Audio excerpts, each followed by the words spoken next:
मेरे सतगुरु तेरे नौकरे, मेरे सतगुरु तेरे नौकरे, सबसे बढ़िया है सबसे खरी। मेरे सतगुरु तेरे नौकरे, सबसे बढ़िया है सबसे खरी।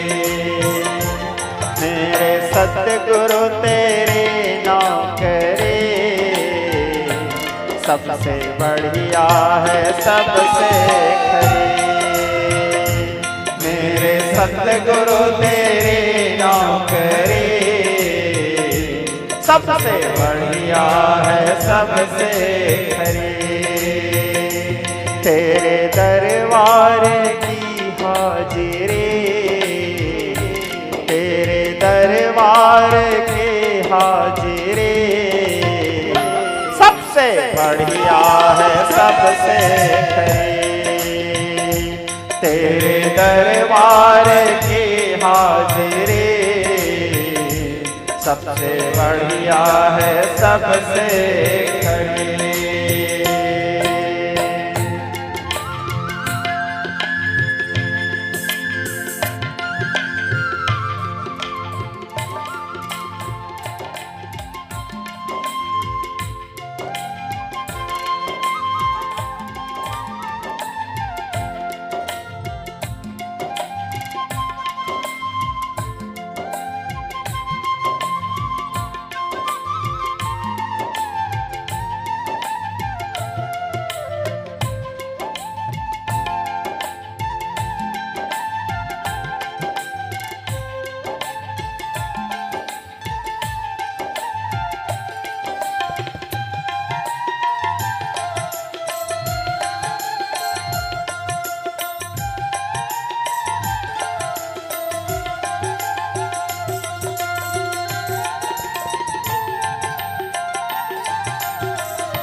खुश नसीबे का जब कुल मिला,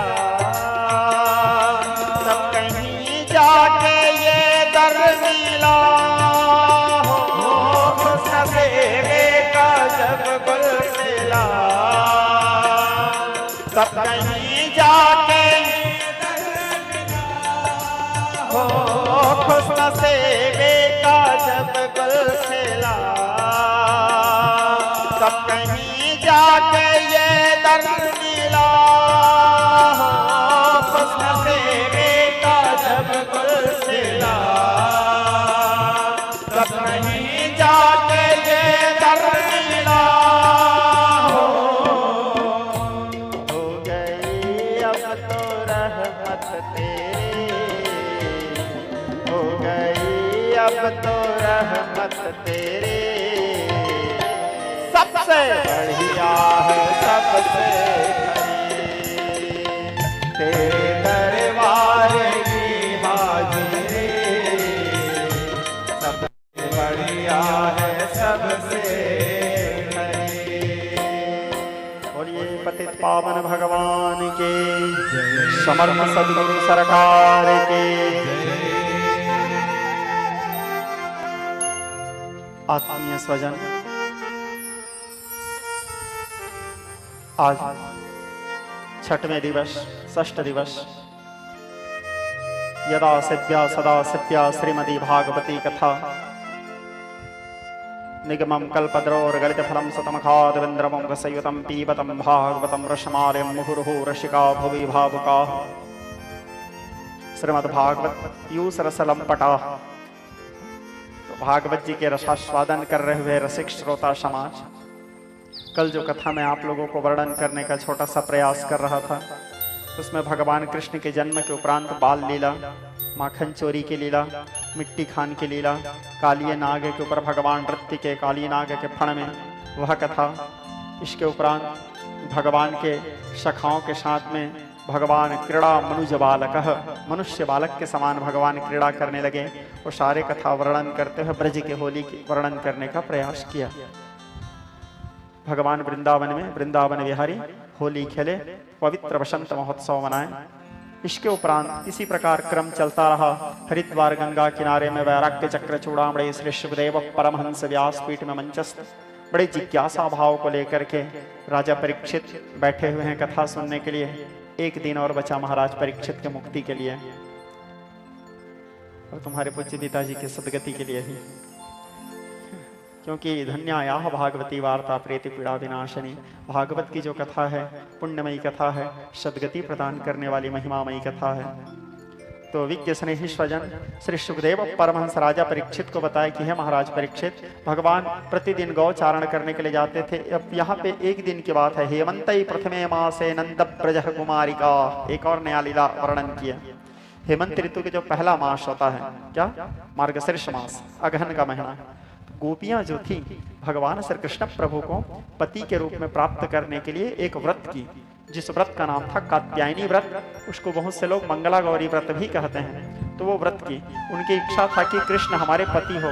इस व्रत के लिए क्या करते थे, वे सभी गोपियां सुबह सुबह चले जाते थे यमुना के पुलीन, और यमुना के पुलीन में जाकर के सुंदर स्नान करती थी। स्नान करके बालू के माता कात्यायनी जी की मूर्ति बनाती थी।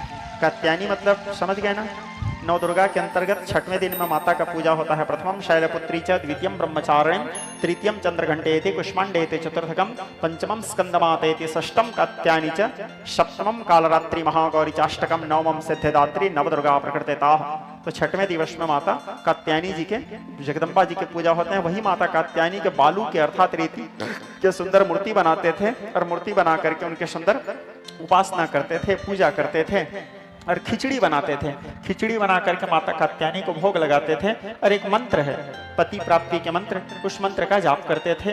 वो क्या मंत्र है, श्रीमद् भागवत जी के अनुसार, कात्यायनी महामाया महायोगिन्नधिस्वरी नंद गोपा सुतम देवी पतिम मे कुरुते नमः। इस मंत्र का यदि कोई विधान जाप करे तो ऐसा बताया जाता है कि उसके शीघ्र विवाह हो जाती है भागवत जी के अनुसार। तो गोपियां इस मंत्र का जाप करने लगी भगवान कृष्ण को पति रूप में प्राप्त करने के लिए। 30 दिन का व्रत था, तो ये लोग रोज यही क्रम चलता रहता था। 29 दिन पूर्ण हुआ, ऐसे व्रत करते करते 29 दिन पूर्ण हुआ। आखिरी दिन 30वां दिन में भगवान श्री कृष्ण प्रभु वृंदावन बिहारी उस यमुना के पुलीन में कदम्ब वृक्ष के किनारे पहुंचे। और जितने गोपियों के वस्त्र थे पवन देव को आदेश किए, क्योंकि चूंकि भगवान श्री कृष्ण प्रभु अखंड ब्रह्मचारी हैं, उसको योगेश्वर कहा गया है, ठीक है। तो भगवान कृष्ण गोपियों पर स्त्री के वस्त्र को कैसे स्पर्श कर सकते थे। पवन देव को आदेश किए और पवन देव के आश्रय लेकर के उसको कदम्ब वृक्ष के ऊपर में सभी गोपांगनाओं के वस्त्र को टाले भगवान डाके और कदम्ब वृक्ष के ऊपर में स्वयं बैठ गए। तब गोपियां स्नान आदि से निवृत्त हुई और निवृत्त होने के उपरांत गोपियां जब बाहर निकलने की चेष्टा की, देखती है वहां वस्त्र नहीं है, बिना वस्त्र के बाहर कैसे निकले। गोपियां घबरा गई, कहने लगी हमारा वस्त्र कहाँ गया। चारों तरफ देखने लगे, कहीं पे उनका वस्त्र नहीं दिखा।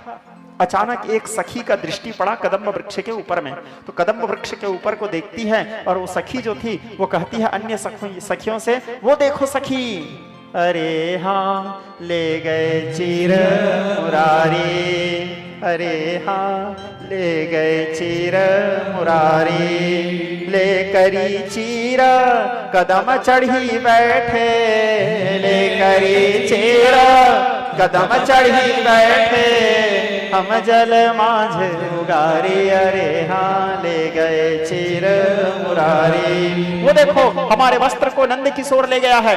भगवान कृष्ण के कहे कान्हा वस्त्र दे दो। कन्हैया बोले आहा चीर तुम्हारी जब हम दई हैं, चीर तुम्हारे जब हम दई हैं, जल हो जब हो जल से न्यारी, अरे हाँ ले गए चीर। हम तुम्हारे वस्त्र तुमको तभी देंगे जब तुम जल से बाहर आओगे। गोपियां कहती कैसे बात करते हो कान्हा, तुम पुरुष हो, हम नारी हैं, हम कैसे बिना वस्त्र के बाहर आ जाएंगे। भगवान कृष्ण बोले अरे पर्दा ईश्वर से क्या, मैं तो ब्रह्म हूं, तुम मेरे अंश हो, मैं अंशी हूं। ईश्वर अंश जीव विनाशी चेतन अमल सहज सुख राशि, ब्रह्म से किस बात की पर्दा, आओ जाओ अपने अपने वस्त्र ले जाओ। गोपियां कहती है कान्हा तुम हट करोगे तो हम बाबा नंद को बुला देंगे, दाऊ भैया को बुलाएंगे। कन्हैया बोले तुम क्यों तकलीफ करते हो, मैं ही बुला देता हूं। बोले ऐसे भी तुम्हारे आवाज को नहीं सुन पाएंगे, मैं वृक्ष के ऊपर में हूं, मेरे आवाज को जल्दी सुनेंगे। भगवान कन्हैया जोर से आवाज दिए, बोले बाबा। गोपियां कहने लगी कान्हा कान्हा रुको रुको, बाबा को ना बुलाओ। बोले क्यों, तुम्ही लोग तो बोल रहे थे ना बाबा को बुला दो। बोले कान्हा हम लोग अभी वस्त्र में नहीं है, बाबा आएंगे तो हमको ऐसे देखेंगे तो। बोले तुम देख लो क्या, तुम हमारे प्राणनाथ हो, हमारे ब्रह्म हो, ईश्वर हो, लेकिन बाबा आएंगे तो कन्हैया बोले तुम जान रहे हो ना तुम्हारे पास कोई ऑप्शन नहीं है मेरे अतिरिक्त, आओ अपने अपने वस्त्र ले लो। तो गोपियां क्या करती हैं, उस यमुना के पुलीन में कमल का पत्ता था जिसको पुरैन पत्ता कहते हैं, जानते हो ना आप लोग, पुरैन का पत्ता बड़ा बड़ा रहता है, तो पुरैन के पत्ता को पहने वस्त्र के रूप में और गोपियां बाहर निकली। पुरैन पात पहिन राधा निकरे, पुरैन पात पहिन राधा कृष्ण से दैतारी, अरे हाँ ले गए चिर मुरारी। पुरैन के पत्र को पहन करके बाहर निकले। भगवान कृष्ण मुस्कुराए, ताली बजाते हुए विनोद करने लगे। सभी गोपियों को अपने मन ने वस्त्र प्रदान किए और वस्त्र प्रदान करने के बाद बोले ये बताओ गोपियां, तुम लोग जो इतने लंबा व्रत किए हो, तुम्हारा उद्देश्य क्या था, क्या संकल्प को लेकर के व्रत किए हो। तो गोपियां कहती हैं किसी ने कह दिया हमारे सिर दुखते हैं, किसी ने कह दिया हमारे घुटना दर्द देता है, किसी ने कहा हमारे बाबा का तबीयत खराब रहता है, किसी ने कहा हमारी माँ का स्वास्थ्य खराब रहता है। सब लोग अलग अलग कारण बताए, कोई सही कारण को नहीं बताए। क्योंकि देखो प्रेम करना अलग बात है, प्रेम के इजहार कर पाना अलग बात है। हम जिससे प्रेम कर रहे हैं उसके सामने जाते ही बोलती बंद हो जाता है। तुम्हारा हुआ है कभी, बताओ, नहीं हुआ है? अब हुआ होगा तो भी थोड़ी बताओगे, बताओगे तो घर जाने के बाद वो नहीं छोड़ेगी, ठीक है। तो अस्तु नहीं, हमारा ऐसा नहीं है भाई, हमारा पुत्र बहुत अच्छा है। तो विज्ञ स्नेही स्वजन, प्रेम करना अलग बात है, लेकिन प्रेम का इजहार कर, इसलिए तो गोपियों ने कहा आशिक पिया वही है जलते जो होठों पे रखते हैं ताले, आशिक पिया वही है जलते जो होठों पे रखते हैं ताले, आई लहर जो मस्ते भरे दिल संभले ना लाख संभाले, तेरा सबसे जुदा अंदाज, तेरा सबसे जुदा अंदाज के अब रूह मिलना चाहते हैं, पिया तोड़ दो बंधन आज के अब रूह मिलना चाहते हैं। गोपियां कहती हैं गोविंद, हम सब लोग अपने अपने कारण बताए। आखिरी में राधा रानी से पूछे भगवान, क्यों राधे तुम क्यों ऐसे किए, तुम्हारा व्रत का उद्देश्य क्या था? राधा तो विशुद्ध प्रेम करती थी। राधा संकोच त्याग करके कहती है हम आपको पति के रूप में मानते हैं और आपको पति के रूप में प्राप्त करने के लिए व्रत को किए थे। जैसे राधा कहती है आपको पति के रूप में प्राप्त करने के लिए व्रत किए थे, फिर सब लोग बोलने लगे हाँ हाँ हाँ हाँ हम लोग भी आपको पति के रूप में प्राप्त करने के लिए ही व्रत किए थे। वो तो बोलने में संकोच हो रहा था। भगवान मुस्कुराए, भगवान बोले इंतजार करो गोपियां, जिस समय शरद पूर्णिमासी के रात्रि आएगा उस समय मैं तुम सभी को कांत सुख प्रदान करूंगा, पति सुख प्रदान करूंगा, तुम सभी के साथ दिव्य प्रणय करूंगा। भगवान आशीर्वाद दिए। वो महाराष्ट्र की घटना के जिक्र किए भगवान, और आशीर्वाद देने के उपरांत सभी गोपियां अपने अपने स्थान जाने लगी। भगवान कृष्ण राधा के बीच में दिव्य प्रणय हुआ। प्रणय काल में आलिंगन चरमोत्कर्ष पे भारी थे, श्वासों श्वासों की कोमल सैया ख्वाबों की चार दीवारी थे। और भगवान युगल स्वरूप में राधा के कमर में भगवान के हाथ, और नहीं राधा रानी के हाथ भगवान कृष्ण के कमर में और भगवान कृष्ण के हाथ राधा रानी के कंधे में, युगल स्वरूप जो होता है। तो भगवान ऐसे चले जा रहे हैं। जाते समय पीछे से किसी ने आवाज दिया, बोले राधा जरा देख के जाना, तुम जिसके साथ जा रहे हो वो चोर है। भगवान कृष्ण को ये बात लग गया। बोले सब लोग हमको चोर चोर बोलते हैं भाई। तो भगवान कृष्ण क्या किए, धीरे से राधा के गला के दुलरी को निकाल लिए, चोरी कर लिए राधा समझ गई भगवान मेरे गले के दुलरी चोरी कर रहे हैं, कुछ नहीं बोली। अब धीरे से राधा रानी क्या की, भगवान कृष्ण के कमर में लगे हुए मुरली को निकालने लगी। वो किए हैं तो मैं भी करती हूँ, क्योंकि हाथ तो कमर में था, भगवान अपने कमर में मुरली रखते हैं, तो मुरली को धीरे से निकालने लगी। मुरली को निकालने लगी, कान्हा फट से राधा के हाथ पकड़ लिया, बोले राधा सावधान, मुरली से समझौता नहीं, मुरली मेरे को अत्यंत प्रिय है राधे, इस मुरली को चोरी कर रहे हो, तुम्हारा औकात है? तुम्हारे बाप बृषभानु, बृषभानु के बाप सुरभानु भी इसके मूल्य अदा नहीं कर सकते, इतना महंगा है मुरली। राधा रानी को बात लग गया। राधा रानी कहती है कान्हा, तुम इस सड़े के से बांस के बंसी के लिए मेरे बाप दादा तक को नहीं छोड़े, क्या है तुम्हारे बांस के बंसी का कीमत? भगवान कृष्ण बताए फिर बंसी की कीमत क्या है। कन्हैया कहे राधे, बोले कुबेर के भूमि में बांस जमो, उस दिन बताया था बंसी की उत्पत्ति। भगवान कृष्ण उसी बात को बोले, बोले कुबेर के भूमि में बांस जमो, और बंसी के हेतु धराय रखी थी, और आनी इसे सनकादिक ने, और खेल विरंचन सिद्ध करी थी। असो तुम राधे चुराय लियो, शो तुम राधे चुराय लियो, नव करोड़ की कीमत की मुरली थी। हमारे मुरली का कीमत 9 करोड़। राधा कहती है बस 9 करोड़, आप भी तो मेरे दुलरी चोरी किए गोविंद, मेरे दुलरी की कीमत जानते हो? भगवान कृष्ण कहे बताओ। अब राधा रानी अपने दुलरी की कीमत बताने लगी भगवान कृष्ण को। कहती है गोविंद, बोले पंचमनियर हीरा कनी, बोले पंचमनियर हीरा कनी, और जवाहर में जकड़े थे, शंकर ने एक पाट दियो, और वो ही मैं नाथ उबार रखे थे। और सो तुम श्याम चुराय लियो, सो तुम श्याम चुराय लियो, 10 अरब की कीमत की दुलरे थे। तुम्हारे मुरली का कीमत तो केवल 9 करोड़, हमारे दुलरी का कीमत 10 अरब है। इसी बात को लेकर के राधा जी और भगवान कृष्ण के बीच में खिटपिट हो गया। राधा रानी कहती है यदि हम असल बाप की बेटी हैं तो आज के बाद हम आपसे नहीं मिलेंगे। बेटी क्या है, बाप की होती है ना। और भगवान कन्हैया का हम भी असल माँ के दूध पिए हैं तो हम भी आज के बाद आपसे नहीं आएंगे। बेटा माँ का होता है, ठीक है। पुत्र के प्रति माँ का स्नेह विशेष रहता है और पुत्री के प्रति पिता का स्नेह विशेष रहता है ना। तो दोनों के बीच में खिटपिट हो गया, अब दोनों अलग अलग हो गए। अब भगवान कृष्ण का क्या, कृष्ण जी के तो दिन भर कई काम, गौ चराना है, सखा है, मित्र हैं, घूम रहे हैं, और राधा नहीं तो कई गोपी। लेकिन राधा रानी के पास तो कई कृष्ण नहीं है, कृष्ण तो एक ही है। तो कृष्ण के वियोग में राधा रानी अन्न का त्याग कर दी, जल का त्याग कर दी। 1 दिन हुआ, 2 दिन हुआ, अन्न जल के बिना उसके शरीर कृष्ण हो गया, दुर्बल हो गया, क्षीर्ण हो गया। राधा रानी कृष्ण के वियोग में बीमार पड़ गई, और बीमार पड़ने के बाद ऐसी स्थिति आ गया कि वो बिस्तर से उठ नहीं पाई, बिस्तर में ही मलमूत्र का त्याग करने लगी। इतना कृष्ण, इतना दुर्बल, इतना बीमार हो गई, प्रेम रोग लगा है, ठीक है। इतना दुर्बल हो गई राधा रानी कृष्ण के वियोग में। ललिता देखी राधा की अवस्था को, महाराज बृषभानु देखे, बृषभानु जाकर के अनेक प्रकार के डॉक्टरों से इलाज करवाए, फिर भी राधा स्वस्थ नहीं हुए। अनेक प्रकार के वैद्य बुलाए, वैद्य बुलाने के बाद हकीम बुलाए, फिर भी राधा ठीक नहीं हुई। अनेक प्रकार के औषधि सेवन करवाए, फिर भी राधा ठीक नहीं हुई। राधा के स्वास्थ्य दिन प्रतिदिन बिगड़ते ही जा रहा था। आखिरी में बृषभानु जी ललिता सखी से कहे, ललिता जरा पूछो अपने सखी से, राधा से, कि उसको क्या हो गया है, क्या ऐसे रोग है, वो कैसे ठीक होगी। तो फिर ललिता आकर के राधा से पूछती है, राधा तुमको क्या परेशानी है, तुम कैसे ठीक होगी राधा। तो फिर राधा कहती है ललिता से, सखी मेरो दर्द न जाने को, मेरो दर्द न जाने को, मेरो दर्द न जाने को, मेरो दर्द न जाने, मेरो दर्द न जाने को, मेरो दर्द न जाने को, मेरो दर्द न जाने को, मेरो दर्द न जाने को।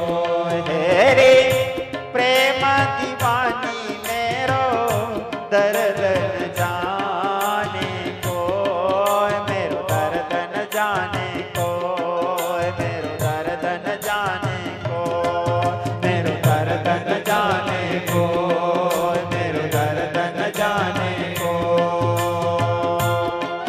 हरि बोल।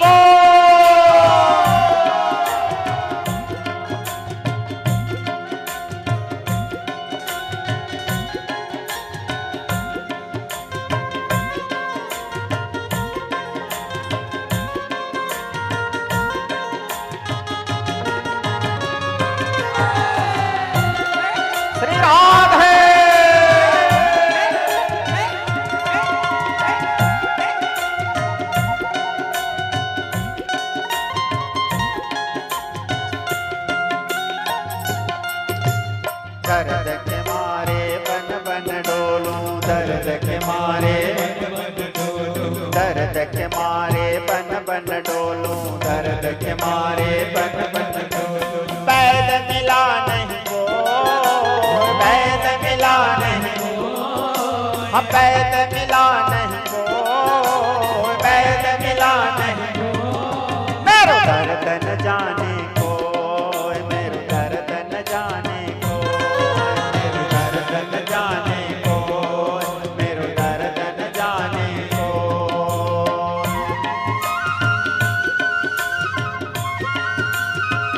हरि बोल।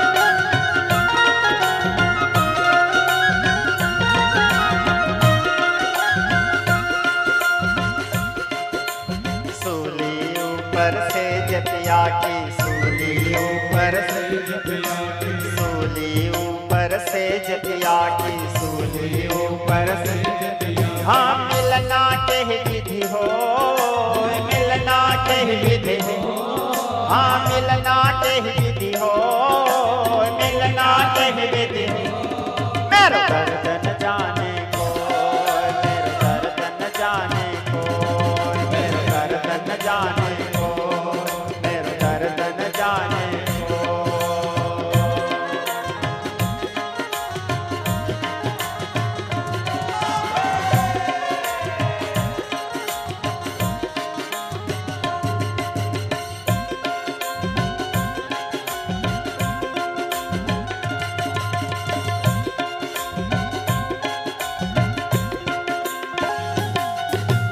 राधा के जब दर्द मिटेंगे,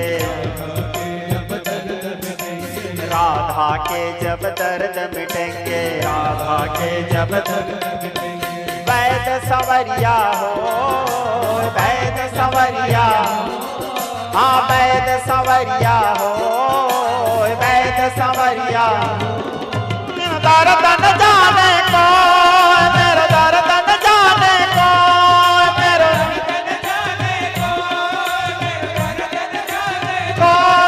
मेरो दर्द न जाने को, मेरो दर्द न जाने को, मेरो दर्द न जाने को, मेरो दर्द न जाने को।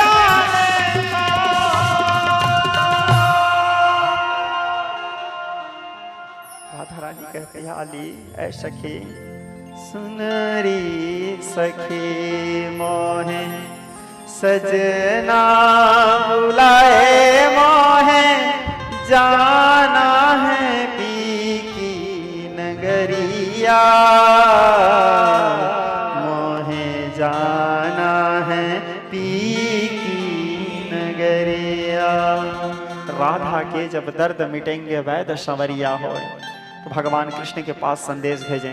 जब भगवान कृष्ण के पास संदेश दिए कि राधा रानी खाट में पच रही है, बीमार पड़ गई है, अब तब मर जाएगी, तो भगवान कृष्ण राधा रानी से मिलने के लिए, अब कसम तो खाए हैं भगवान कि हम असल माँ के दूध पिए हैं तो हम नहीं आएंगे, अकड़ तो दिखाए हैं भगवान, ठीक है। तो अब मिलने के लिए भी जाना है, क्योंकि अपने प्रेम को बचाना है भगवान को। कृष्ण जी विचार के नहीं जाऊंगा, मर गई तो भी तकलीफ है, राशेश्वरी है।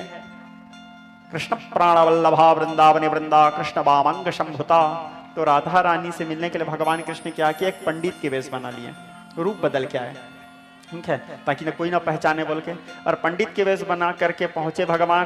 काशी देखी मथुरा देखी, देखे तीर्थ सारे, कहीं न मन का नीत मिला जो आया तेरे द्वार।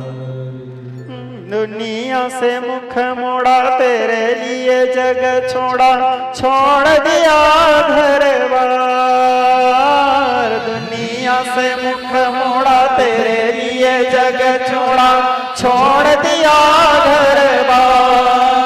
बन बन छाना मैंने तुझे देवी माना मैंने, सुन ले मेरी पुकार, सुन ले मेरी पुकार। ना मांगे सोना चांदी मांगे दर्शन देवी तेरे द्वार खड़ा एक जो। भवती माताम भिक्षाम देही। भगवान पंडित बन करके भिक्षाटन के बहाने आए, नारद जी पकड़ लिए, बोले तुम तो कृष्ण हो। भगवान कृष्ण बोले नारद जी रुको, किसी को मत बताना, किसी को पता चल गया तो इज्जत चले जाएगा। भगवान कृष्ण वहां से वापस हो गए, नहीं मिल पाए राधा जी से। अब दोबारा भगवान विचार किया अब क्या करूं, तो भगवान कृष्ण नारी के वेश बनाए, चूड़ी वाली बन गए भगवान। आप लोग सुने होंगे, मनिहारी का वेश बनाया श्याम चूड़ी बेचने आया। चूड़ी वाली बन गए भगवान, और चूड़ी वाली बन करके चूड़ी बेचने के बहाने पहुंचे श्रृंगार करके। ललिता सखी पकड़ ली, ललिता बोले तुम तो कृष्ण हो, नारी बन के आए हो। भगवान कृष्ण बोले किसी को मत बताना ललिता, पता चल गया तो क्या हमारा इज्जत चला जाएगा ललिता। भगवान फिर वापस हो गए। 2 बार मिलने के लिए आया भगवान, दोनों बार उसका मिलना सक्सेसफुल नहीं हो पाया, 2 बार प्लान सक्सेस नहीं हुआ मिलने वाला। अब तीसरा बार प्लानिंग किया भगवान। तीसरा भगवान कृष्ण का जो अवतार है योगेश्वर अवतार है, मैं कल की कथा में आपको बताया था, बाकी अवतारों की अपेक्षा इस अवतार में भगवान श्री कृष्ण प्रभु योग माया का भरपूर प्रयोग किए हैं।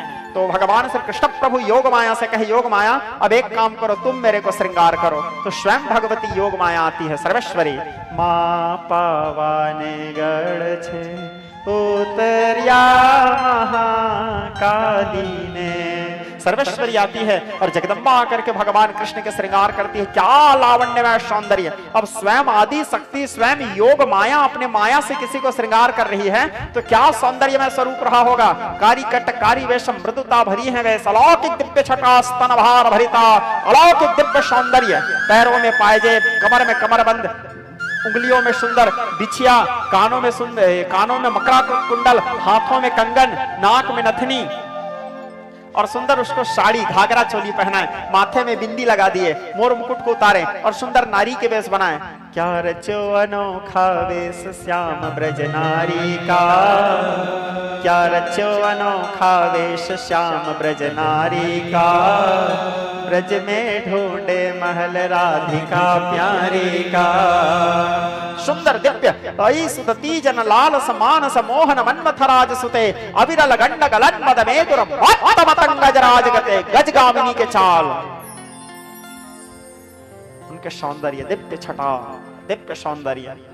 अनल बदन पद पंकज देवी कृपा सिंधु अति बाले, अनल बदन पद पंकज देवी कृपा सिंधु अति बाले।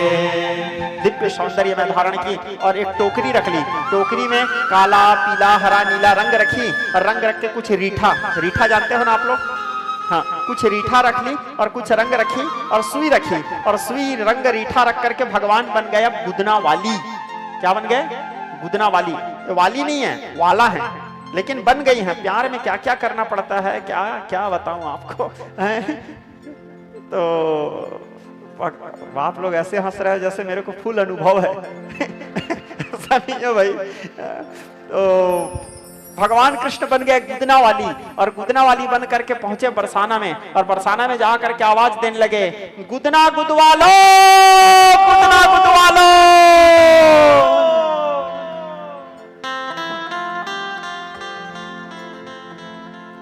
छत्तीसगढ़ी में एक बड़ा सुंदर लोकगीत है। गुदना गुदाले रे ठाले रे रे ले रे रे, गुदना गुदाले रे ठाले,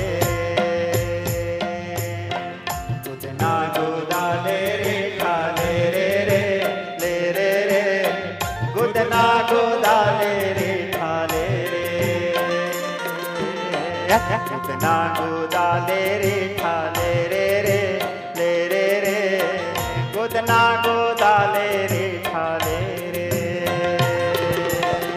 गुदना गुदाले रे ठाले रे रे ले रे रे, गुदना गुदाले रे ठाले रे, गुदना गुदवालो, गुदना गुदवालो।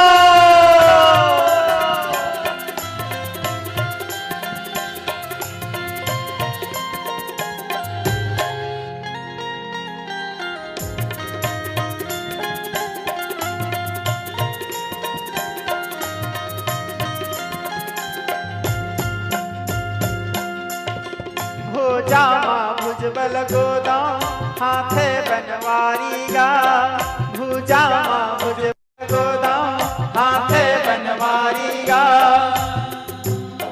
भुजामा भुज बल गोदा हाथे बनवारी गा कभूले अटके भटके आहू दुआरी गा कभूले अटके भटके आहू दुआरी गा गुदना गोदाले रे ठाले रे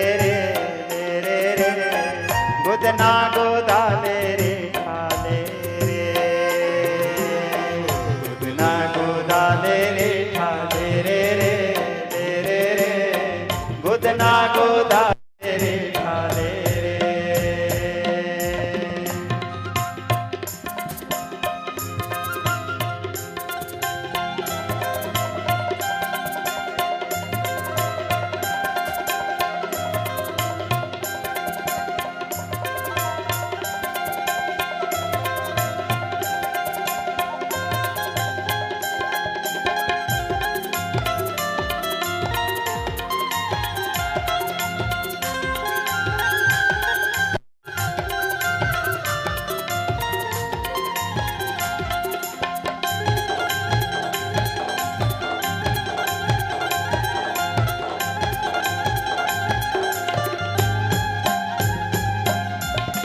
गुदना मैं गोदा दाओ रेठा मैं बेचूंगा मन के दुख बिसरे बर गली में पिंजराऊंगा गुदना मैं गोदा दाओ रेठा मैं बेचूंगा मन के दुख बिसरे बर गली में पिंजराऊंगा गुदना मैं गोदा बहनी रेठा मैं बेचूंगा मन के दुख बिसरे बर गली में पिंजराऊंगा गुदना गोदा ले रे ठाले रे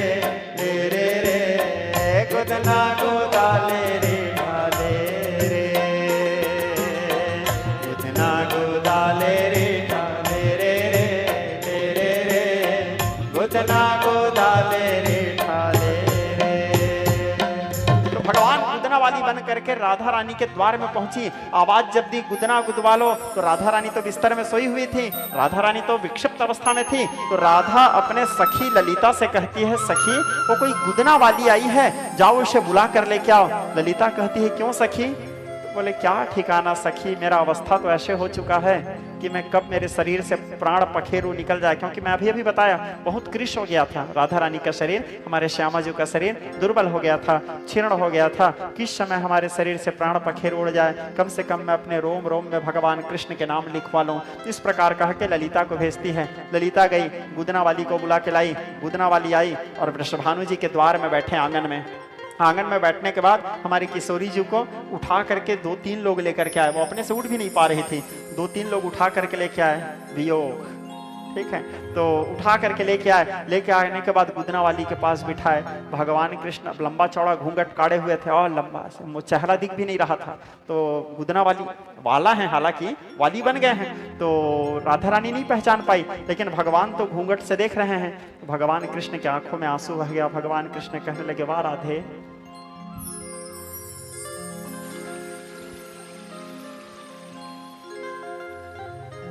अनिर्वचनीयं प्रेम स्वरूपम मुखास्वादं न प्रकाशते क्वापि पात्रे कामनारहितं गुणरहितं सर्वदा विच्छिन्नं तत्प्राप्नोति तत्चिन्तयति तदवलोकयति। प्रेम हरि के रूप हैं, प्रेम ही हरि स्वरूप, एक होय द्विमेल से ज्यों सूरज और धूप। भगवान कृष्ण की आंखों में आंसू बह गए। उसके बाद राधा रानी से भगवान कृष्ण कहते हैं गुदना वाली बन के, बोले राधा जी क्या लिखना है? तो राधा रानी कहती है भगवान कृष्ण से क्या लिखना है बताती है। क्या सुंदर भाव भगवती राधा रानी यहाँ प्रकट करती है। कहती है गुदना वाली, लिख दे भुज दंड पे बाल मुकुंद, लिख दे भुज दंड पे बाल मुकुंद, सुगाल कपोल भुजे गिरधारे, ठोड़ी पे मूर्ति ठाकुर के, दोनों यौवन माह लिखो बनवारे। अब बोले दंत पे नाम दामोदर के, दंत पे नाम दामोदर के, मेरे कंठ में लिख दे कृष्ण मुरारे, अहो मैं अधीन सब लिख दे, सुनो लीलहारी की गोदन हारे। मेरे एक एक अंग अंग में कृष्ण के नाम लिख दे। गुदना वाली बोलती है ठीक है लिख तो दूंगी, लेकिन जो बड़े घर के लोग होते हैं काम करवा लेते हैं और बाद में पैसा देते समय खिचखिच करते हैं। अब ब्रजभानु जी बहुत बड़े दाऊ थे हैं, तो पहले लेन देन का बात क्लियर कर लें, क्या दोगे, क्योंकि काम करने के बाद फिर परेशानी नहीं होना चाहिए। तो राधा रानी कहती है कृष्ण के नाम से मोल भाव। तो राधा रानी थोड़े आवेश में आई और आवेश में आके गुदना वाली से कहती है सखी दई हो में हार हजारन को दुलरी तिलरी हसली बड़ा भारे, दई हो में हार हजारन को दुलरी तिलरी हसली बड़ा भारे, दूंगी छला दोनों हाथन में ककना बड़ा मोल कियो है सोनारी। तेरे एक एक अंग में जितने अंग हैं उतने आभूषण डाल दूंगी, यदि तू मेरे शरीर में जितना कृष्ण का नाम लिखेगी उतना आभूषण तेरे को प्रदान करूंगे। गुदना वाली बोली ठीक है। फिर राधा रानी कहती एक बात बता, ये जो मैं इतना लंबा चौड़ा बताई हूँ यहाँ पे ये लिख दे भुजदंड पे बाल मुकुंद सुगाल कपोल भुजे गिरधारी, भूल तो नहीं गई। गुदना वाली कहती हाँ हम गुदना में पीएचडी किए हैं बोले हमारे बुद्धि के सामने तो सरस्वती की बुद्धि भी फीकी है, बात भी यथार्थ है।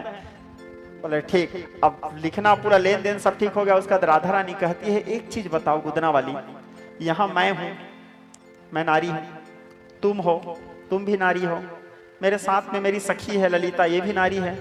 जब हम तीनों यहाँ नारी ही हैं, यहाँ तो कोई पुरुष है नहीं, तो इतना लंबा चौड़ा घूंघट क्यों काढ़े हो, अपने मुंह को ढक के क्यों रखे हो। तो गुदना वाली कहती है देखो राधा रानी, तुम्हारे घर में चलता होगा सिर खोल के चलना, हमारे घर का संस्कार नहीं है। और अभी तो हम हमारे आज तक सास के मुंह का आज तक कोई नहीं देखे हैं बोले, और हम तो अभी अभी नए नए ब्याह हो के आए हैं बोले।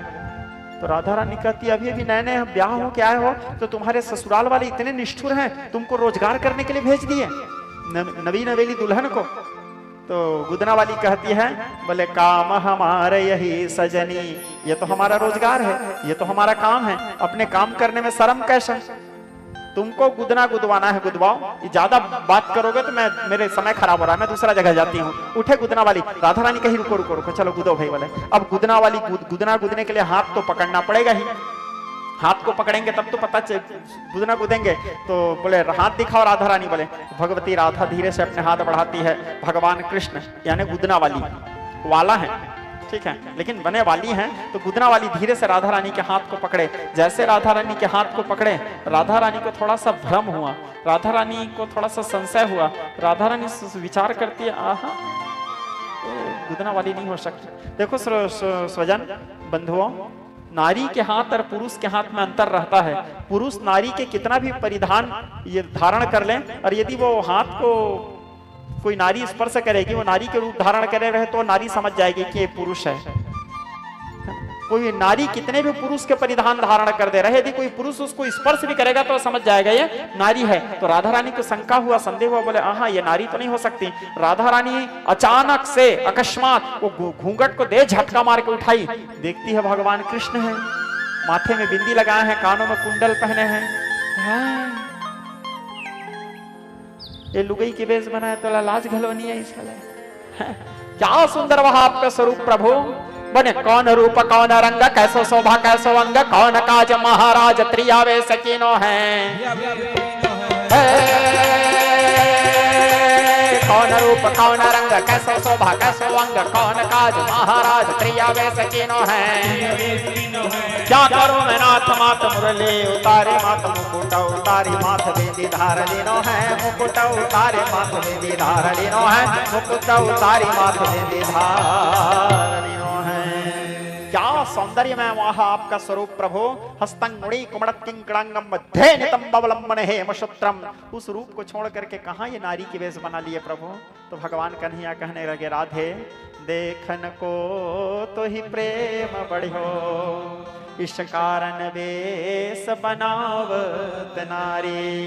राधे तुमको देखने का मन किया राधे, और मैं तो आ सकता नहीं था क्योंकि मैं तो कसम खाया था, इसलिए अब कोई ना कोई रूप में तो आना था। देखो ना, मेरे को देखने के बाद तुम भी तो ठीक हो गई, तू भी तो मर रही थी, सीरियस हो गई थी, मेरे को देखते ही तू भी तो स्वस्थ हो गई। यहाँ भगवान राधा, भगवान कृष्ण के, भगवती राधा रानी और हमारे भगवान श्री कृष्ण प्रभु के बीच में दिव्य प्रणय हुआ। मिलने के बाद फिर राधा रानी भगवान कृष्ण को बोली मैं पहनाती हूँ, मैं श्रृंगार करती हूँ, और भगवती राधा भगवान कृष्ण को फिर श्रृंगार की। भगवान कृष्ण से कहने लगे आओ मैं बताती हूँ श्रृंगार कैसे करते हैं। राधा रानी श्रृंगार करती है, कैसे श्रृंगार कहती है, आजा रे कन्हैया तो है राधा बना दो, आजा रे कन्हैया तो है राधा बना दो, आजा तुझे ओढ़नी ओढ़ा के ओ निरलाज कछु लाज सिखा दो, आजा तुझे ओढ़नी ओढ़ा के ओ निरलाज कछु लाज सिखा दो, आजा रे कन्हैया तो है राधा बना दो। भगवती राधा भगवान कृष्ण के दिव्य श्रृंगार के, और दिव्य श्रृंगार करने के बाद भगवान कृष्ण के मोर मुकुट को राधा रानी पहन ली। भगवती राधा अपने मुख में बांसुरी लगाई, कृष्ण जी के पट पीतांबर धारण किया और भगवान कृष्ण को घाघरा चोली राधा जी के स्वरूप तैयार की। अब भगवान कृष्ण बोले अब बन गया ना पूरी राधा। राधा रानी कहती है अभी भी पूरी राधा नहीं बने हो। बोले क्यों? ये तो तुमने राधा के ऊपरी चोला को धारण किया है, राधा के भीतर में जो राधा के जो हृदय है, राधा के हृदय में कृष्ण के लिए जो प्रेम है, जो तड़प है, जो व्याकुलता है, जो वियोग है, उसको ये रूप धारण किए हुए राधा कैसे समझ सकती है कि राधा के हृदय में क्या है, राधा के हृदय में कृष्ण के लिए क्या प्रेम है, क्या वियोग है। तब फिर भगवान श्री कृष्ण प्रभु वहां राधा रानी को वचन दिए थे। क्या वचन दिए थे? राधे तुम कह रहे हो ना कि ये तो राधा के ऊपरी चोला है, राधा के हृदय तो अभी मेरे अंदर नहीं है, तो राधा के हृदय के दर्द को मैं नहीं समझ सकता। ठीक है राधे, मैं तुमको वचन देता हूँ, कलयुग में मैं एक ऐसा अवतार लूंगा जिस अवतार में मेरे शरीर तो कृष्ण का रहेगा किंतु हृदय राधा का होगा। शरीर तो कृष्ण का होगा किंतु हृदय राधा का होगा। और जब हृदय राधा का होगा और हृदय जब तड़पेगा, हृदय जब व्याकुल होगा, तो शरीर को तो पता चलेगा ही कि कितना तड़प है, कितना बेचैनी है, क्या वियोग है, क्या व्याकुलता है। भगवान यहाँ पे वचन दिए थे और समय पा करके वही वचन को सिद्ध करने के लिए नवद्वीप बंगाल प्रदेश में भगवान गौरंग महाप्रभु के रूप में भगवान श्री कृष्ण प्रभु आविर्भाव हुए, जिसको श्री चैतन्य महाप्रभु के नाम से सारे संसार जाने। और चैतन्य महाप्रभु के जो शरीर था वो भगवान कृष्ण का था किंतु हृदय जो था वो राधा रानी का था। इसीलिए चैतन्य महाप्रभु आप लोग देखना प्रेमी भक्त थे, सदैव रोते रहते थे, व्याकुल होते रहते थे, रुदन करते रहते थे, तड़पते रहते थे। और नवद्वीप बंगाल प्रदेश से वह कृष्ण, क्योंकि हृदय कृष्ण का है, राधा का है, तो कृष्ण को खोजती थी, तो व्याकुल होकर के नवद्वीप बंगाल प्रदेश से कलयुग के महामंत्र हरे कृष्ण कृष्ण कृष्ण हरे हरे, हरे राम राम राम हरे हरे, इस मंत्र के गान करते हुए बंगाल प्रदेश से श्री क्षेत्र यानी पुण्य पुरुषोत्तम क्षेत्र जगन्नाथपुरी मर्त्य बैकुंठ भू स्वर्ग विमला पीठ, वो जहां महाप्रभु श्री नीलाद्रीनाथ उद्यन्नीरदनील सुंदर तनम श्यामाभिराम कृते विश्वेशम कमला विलास विलसत्पादारविंदद्वयम् भगवान श्री जगन्नाथ जी के दर्शन करने के लिए पहुंचे। और वहां जाकर के जब जगन्नाथ जी के स्वरूप को देखे, रक्तांभोरुहदर्प भंजन महासौंदर्य नेत्रद्वयम् मुक्ताहार विलंब हेम मुकुटम रत्नो जुड़ोत कुंडलम वर्षा मेघ समान नील वपुसम द्वयेवहारान्वितम पार्श्वे चक्रधरम प्रसन्न वदनम श्री नीलाद्रीनाथम भजे। चैतन्य महाप्रभु उसके स्वरूप को देखे मुग्ध हो गए और मुग्ध होकर के फिर चैतन्य महाप्रभु गान करना आरंभ किए, संकीर्तन करना आरंभ किए। नाम संकीर्तनम यस्य, हरि नाम संकीर्तन करने लगे। कीर्तन करते हैं भगवान जगन्नाथ जी को देख करके। क्या कीर्तन करते हैं? हरे कृष्ण हरे कृष्ण, क्योंकि बंगाल प्रदेश में थे, बंगाल प्रदेश में थे तो बंगाली भाषा बोली। हरे कृष्ण हरे कृष्ण कृष्ण कृष्ण हरे हरे हरे राम राम राम राम हरे हरे हरे कृष्ण कृष्ण कृष्ण कृष्ण हरे हरे हरे राम राम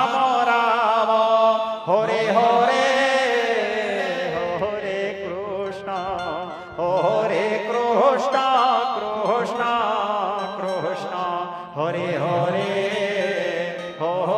राम राम राम हरे हरे। हरि नाम संकीर्तन के भगवान के यहाँ पर नाम संकीर्तन यानी नाम प्रचार करने के लिए चैतन्य महाप्रभु के रूप में भगवान कलियुग के जीवों के तारण तरण के लिए उद्धार के लिए चैतन्य महाप्रभु के रूप में इस धराधाम पर आविर्भाव हुए, अवतरित हुए जीवों के कल्याण मात्र के लिए। हाँ, तो अब इधर राधा रानी और भगवान कृष्ण के बीच में दिव्य प्रणय हुआ। इसी बीच में एक दिन की बात है, दीपावली के दूसरा दिन। सुखदेव जी पुनः कथा बताते हुए कहें, दीपावली के दूसरा दिन सब लोग अपने अपने घर में खीर, पुड़ी, मेवा, मिष्ठान, मालपुआ, तस्मई, गुलाब जामुन, आलू गुंडा, समोसा, अनेक प्रकार के व्यंजन पकवान बना रहे थे।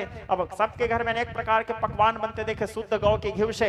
उधर से एकदा क्रणमानस्ते रामद्या गोपदारकः, कृष्ण बलराम दोनों भाई घूमते हुए आ रहे थे। घर घर में अनेक प्रकार के मेवा, मिष्ठान, पकवान को देखे। भगवान कृष्ण बोले, दाऊ क्या बात है, घर में नाना प्रकार के व्यंजन बन रहे हैं। दाऊ बोले, क्या पता कन्हैया, जाके देखते हैं। जाके बाबा नंद से माता यशोदा से बोले, बाबा क्या बात है, सबके घर में अनेक प्रकार के व्यंजन बन रहे हैं। बोले, बेटा दीपावली के दूसरा दिन है आज के दिन हम क्या करते हैं, देवराज इंद्र का पूजा करते हैं, इंद्र के पूजा करते हैं। इंद्र के पूजा करते हैं तो इसीलिए इंद्र के भोग के लिए नाना प्रकार के व्यंजन बना रहे हैं। भगवान कृष्ण बहुत तार्किक थे, कोई भी चीज में बहुत तर्क करते थे। मैं आप लोगों को बताया था, बड़ा बोला थे। भगवान कृष्ण बोले, ये बताओ बाबा पूजा क्यों करते हो उसका, इंद्र का?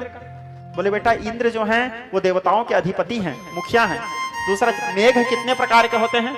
4 प्रकार के, आवर्तक, प्रावर्तक, क्षमावर्तक, अनावर्तक। चारों मेघों के स्वामी कौन है? मेघपति इंद्र हैं। इंद्र का जब हम पूजा करते हैं तो इंद्र प्रसन्न होते हैं, और प्रसन्न हो इंद्र मेघों को आदेश करते हैं। तो इंद्र के आदेश पालन करके मेघ जो है जल बरसाते हैं, और जल बरसाते हैं तब हरी हरी घास निकलता है। अन्न तृण, हम सब लोग कृषक हैं, हम लोग कृषि करते हैं, अन्न तृण आदि निकलता है जिसको हमारे गौ जा करके चारण करते हैं, और गौ चारण करने से फिर गौ फिर दूध देती है, और उसी दूध को बेच करके हम लोग जीविकोपार्जन करते हैं। यानी हमारे जीविकोपार्जन चलता कहां से है? घास आदि अन्न तृण से। दूसरा, हम लोग कृषक हैं, यदि इंद्र पानी ही नहीं गिराएंगे तो हम लोगों का जीविकोपार्जन कैसे होगा बेटा? इसलिए हम सब लोग इंद्र को अपने इष्ट देव मान करके उसका दीपावली में साल भर में एक बार पूजा करके अनेक प्रकार के व्यंजन लगाते हैं, भोग।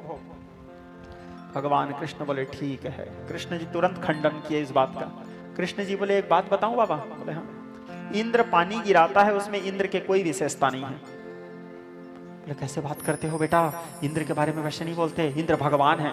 बोले, भगवान नहीं है बाबा, कर्मचारी है। बोले, सबको भगवान नहीं बोल सकते बाबा, भगवान केवल एक ही होते हैं, भगवान 10-20 तो नहीं होते। आज भी लोग जनरली बोलचाल के भाषा में सबको भगवान बोल देते हैं। शनि भगवान, इंद्र भगवान, वरुण भगवान, सब भगवान नहीं। भगवान केवल एक होते हैं, भगवान केवल एक होते हैं। अनेक नाम है उनके, कोई अलग अलग नामों से पुकारते हैं, कोई अलग अलग शैली से उनके पूजा करते हैं, कोई अलग अलग पद्धति से पूजा करते हैं। लेकिन ब्रह्म जो होते हैं, श्रोता साब होते ब्रह्मा विष्णु महेश्वर, समयानुसार अनेक रूप धारण करते हैं। मत्स्य कुर्म वराहं नृसिंह वामनम तथा राम राम रामश्च बुद्ध कल्कित संस्मृत। तो बोले, भगवान एक ही होते हैं, इंद्र भगवान नहीं है। और इंद्र पानी गिराता है, उसमें इंद्र के कोई विशेषता नहीं है। इंद्र को ड्यूटी मिला है, वो पानी गिराएगा ही। आप पूजा करोगे तो भी गिराएगा, नहीं करोगे तो भी गिराएगा। यदि वो अपनी ड्यूटी ठीक से नहीं किया, सस्पेंड, नया इंद्र ज्वाइनिंग। जैसे कोई व्यक्ति शिक्षक है, यशवंत, हाँ, तो जैसे कोई व्यक्ति शिक्षक है, वो उसका ड्यूटी है कि रोज सुबह 10 बजे स्कूल जाएगा, ठीक है, 4 बजे तक स्कूल में रहेगा, पढ़ाएगा बच्चों को। अब बच्चे लोग उस टीचर को, उस मास्टर को, उस शिक्षक को देख करके नमस्ते सर बोलेंगे तो भी पढ़ाएगा, और कोई बच्चे लोग उसको नमस्ते सर नहीं बोलेंगे तो भी पढ़ाएगा। क्यों? क्योंकि उसको ड्यूटी मिला है। नहीं, बच्चे लोग तो मेरे को नमस्ते सर नहीं बोल के कहीं नहीं पढ़ाना बंद कर दिया, कोई शिकायत कर दिए कलेक्टर के पास, दंडाधिकारी, तुरंत सस्पेंड, बरोबर। अब बच्चे नमस्ते नहीं करते बोल के नहीं पढ़ाओगे क्या? उसको ड्यूटी मिला है, वो पढ़ाएगा ही। ठीक उसी प्रकार इंद्र को ड्यूटी मिला है, वो पानी गिराएगा ही। आप उसका पूजा करोगे तो भी गिराएगा, नहीं करोगे तो भी गिराएगा। ये इंद्र कौन है? कर्मचारी है। वरुण कौन है? कर्मचारी है। वायु कौन है? कर्मचारी है। शनि कौन है? कर्मचारी है, शनि को अलग ड्यूटी मिला है। राहु कौन है? वो भी कर्मचारी है, उससे डरते हो आप लोग हैं? केतु कौन है? वो भी कर्मचारी है, ड्यूटी मिला है उसको भी, सब कर्मचारी। Supreme power all universe Lord Jagannath, केवल भगवान एक ही हैं, श्रीमन नारायण। अखिल विश्व ब्रह्मांड के अधिपति, सब उनके आदेश का पालन करते हैं। जो अपना ड्यूटी सही पालन नहीं किया तुरंत सस्पेंड, नया इंद्र ज्वाइनिंग, नया वरुण ज्वाइनिंग। और आप लोगों को देवी भागवत के कथा जब मैं बताता हूं, विस्तार से बताता हूं, इस चीजों को आप लोग सुने होंगे। इंद्र भी एक नहीं होते, समय समय में इंद्र बदलते रहते हैं। जैसे यहाँ 5 साल में चुनाव होता है, बदल जाते हैं, वैसे इंद्र कोई व्यक्ति विशेष देवता का नाम नहीं है, वो कुर्सी का नाम है। जैसे प्रधानमंत्री कोई आदमी का नाम नहीं है, वो कुर्सी का नाम है। समय समय में वो व्यक्ति बदलते रहते हैं, जो उस कुर्सी में बैठे वो प्रधानमंत्री। वैसे इंद्र समय समय में वो भी बदलते रहते हैं, जो वहां बैठे वो इंद्र कहलाते हैं। वरुण उस आसन का नाम है, कुबेर उस आसन का नाम है। समय समय में ये सब बदलते रहते हैं। 14 मनवंतर होते हैं, 12 कल्प होते हैं। सभी कल्प में, सभी मनवंतर में अनेकानेक इंद्र वरुण कुबेर। एक बार ब्रह्मा जी का भाव बढ़ गया था, भगवान ब्रह्मा जी को सस्पेंड करने के लिए तैयार हो गए थे। नया ब्रह्मा ज्वाइनिंग। ब्रह्मा जी तुरंत माफी मांगे, प्रभु क्षमस्या अपराधम महागुप्त भावम, मेरे अपराध को क्षमा करो। भगवान बोले ठीक है ब्रह्मा, दोबारा गलती मत करना। बोले तो जब ब्रह्मा सस्पेंड होने वाले थे तो ये तो इंद्र है, supreme power all universe, Lord Jagannath. इसलिए कहा जाता है आकाशपतितोयम यथा गच्छति सागरः सर्वदेवम नमस्कारम केशवम प्रतिगच्छति। आप दुनिया में किसी को भी प्रणाम करो, मिलता मेरे जगन्नाथ जी को ही है। आप गणेश जी का पूजा करो, आप हनुमान जी का पूजा करो, आप दुर्गा माता का पूजा करो, आप राम जी का पूजा करो, आप कोई शनि का पूजा करो, राहु का पूजा करो, केतु का पूजा करो, एवरीबॉडी किसी का भी पूजा करो। जैसे पर्वत से जैसे आकाश से गिरने वाला जल, नदी का जल, झरने का जल, नहर का जल, ये हमारे गटर का जल, पानी जो नाली का पानी एक दूसरे से, छोटे नाली से बड़े नाली, बड़े नाली से फिर धीरे से नदी में चला जाता है, नदी से फिर समुद्र, तो सब आखिरी जाता कहां है? आखिरी गंतव्य क्या है? समुद्र। ठीक उसी प्रकार आकाश पतितोयम यथा गच्छति सागर सर्वदेवम नमस्कारम केशवम प्रतिगच्छति। दुनिया में प्रणाम किसी को भी करो वो मिलता श्रीमन नारायण को है। सब भगवान के विराट स्वरूप के अंतर्गत आते हैं। कोई उसके नख हैं, कोई उसके बाल हैं। इसीलिए तो मंदोदरी समझाते हैं रावण को लंका कांड में कही थी, अह कंत कृत करहि विरोधा राम विवस मन उपजन बोधा माया हास बाहुदि कपाला अधर लोभ जिमि दसन कराला। समझाई थी मंदोदरी, लेकिन रावण नहीं समझा, आखिरी में रावण मारे गए। जब मरे तो मंदोदरी प्रार्थना भी की थी भगवान से। क्या प्रार्थना की थी? लंका कांड में छंद आता है, जान्यो मनुज करि तनुज कानन दहन पावक हरि स्वयं। लंका कांड का छंद है। मंदोदरी कहती है, जान्यो मनुज करि तनुज कानन दहन पावक हरि स्वयं जय नमत शिव ब्रह्मादि सुर प्रिय भजेहु श्री करुणायम आजन्मते परद्रोह रत पापौ घनो कुरु तनु अयम अतुमहि दियहु निज धाम राम नमामि ब्रह्म निरामयम्। अर्जुन बोले प्रभु मैं आपको उस रूप को देखना चाहता हूं। भगवान बोले पार्थ, ये चमड़े से आंख के द्वारा मेरे उस दिव्य रूप को देख पाना संभव नहीं है। ले ठीक है, तेरे ऊपर कृपा कर देता हूं, तू मेरा शिष्य भी है, मेरा भक्त भी है, मेरे सखा भी है, और इनडायरेक्टली रूप से मेरा भाटो भी है। सुभद्रा जी का शादी हुआ था, तो इसीलिए तेरे को मैं अपना जानकर अपना दिव्य दृष्टि तेरे को देता हूं। दिव्यम ददामि ते चक्षु पश्चिमे योगमेश्वरम। तो भगवान अपने दिव्य दृष्टि प्रदान किए किसको? अर्जुन को। जब अर्जुन को दिव्य दृष्टि प्रदान किया उसके बाद भगवान अपने विराट रूप को धारण किया। नान्तम मध्यम पुनस्तवादि वेदो नो जना अनादि मध्यांतनंत वीर्यम। सूक्ष्म से सूक्ष्म, विराट से विराट। अर्जुन को ना तो उसके अंत दिखा ना तो पैर दिखा। कई इंद्र, कई वरुण, कई अग्नि, कई याम जाम साम, कई ब्रह्मा, कई भगवान शंकर उसके शरीर में विराजमान। अनेकानेक देखे। अर्जुन कांप गए। अर्जुन कहने लगे गोविंद सीदंति मम गात्राणि मुखम च पुरुष्यति। मेरा मुख सूख रहा है कृष्ण, इस रूप का त्याग करो, मैं मर जाऊंगा, ज्यादा देर नहीं संभाल पाऊंगा। कृष्ण शीघ्र उस रूप का त्याग करो प्रभु, आपके विराट रूप को मैं नहीं संभाल पा रहा हूं। आपके शरीर में तो मेरे को अखिल विश्व ब्रह्मांड सारे देवी देवता सब यही दिख रहे हैं प्रभु। मेरे को वही मुस्कुराते हुए मेरे मित्र, मेरे सखा वाले रूप में दर्शन दो। भगवान बोले हम तो पहले बोले तुमको हम भगवान है, तुम मान जाओ। तुम माने नहीं, हमको भगवान वाला रूप दिखाओ। बोले दिखा दिए। अब दिखा दिए तो बोलते हो उस रूप को छोड़ो, फिर से मित्र बन जाओ। ठीक है बन जाता हूं। बोले फिर भगवान मित्र बन गए। और मित्र बनने के बाद फिर अर्जुन को समझाया, सुन रहे अर्जुन, आज तेरे को मैं एक गोपनीय बात बता रहा हूं, तेरे से पहले आज तक मैं किसी को नहीं बताया था। इस बात को ध्यान से सुन, समझ और मान। और फिर भगवान बताए, कहने लगे पार्थ 15वां अध्याय गीता आरंभ किए भगवान श्री कृष्ण प्रभु। दिव्य दिव्यम पुरुषोत्तम योग श्री भगवान वाच। आप लोग भी पढ़िए, मोबाइल में निकाल लो ना गीता 15वां अध्याय, मेरे साथ साथ पढ़ना आप लोग गूगल से, ठीक है? चलो ये सुन, निकालो बेटा। भगवत गीता 15वां अध्याय।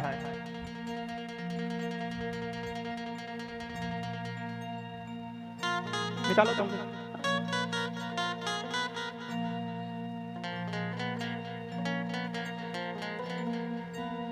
गीता 15वां अध्याय निकल गया। हाँ शुरू करें। हाँ।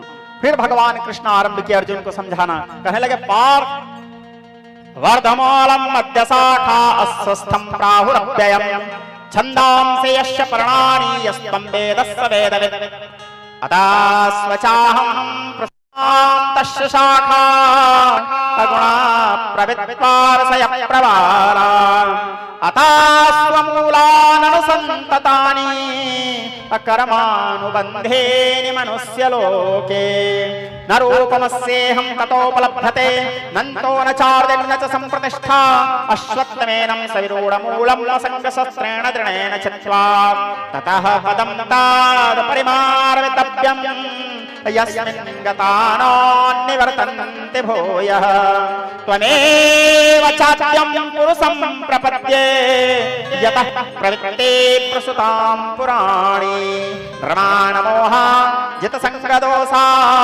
आध्यात्मनित्यावनिवृत्तकामः दन्दरवमुक्ता सुखदुःखसङ्गे गच्छन्ति मूढा पदमव्ययं तदा।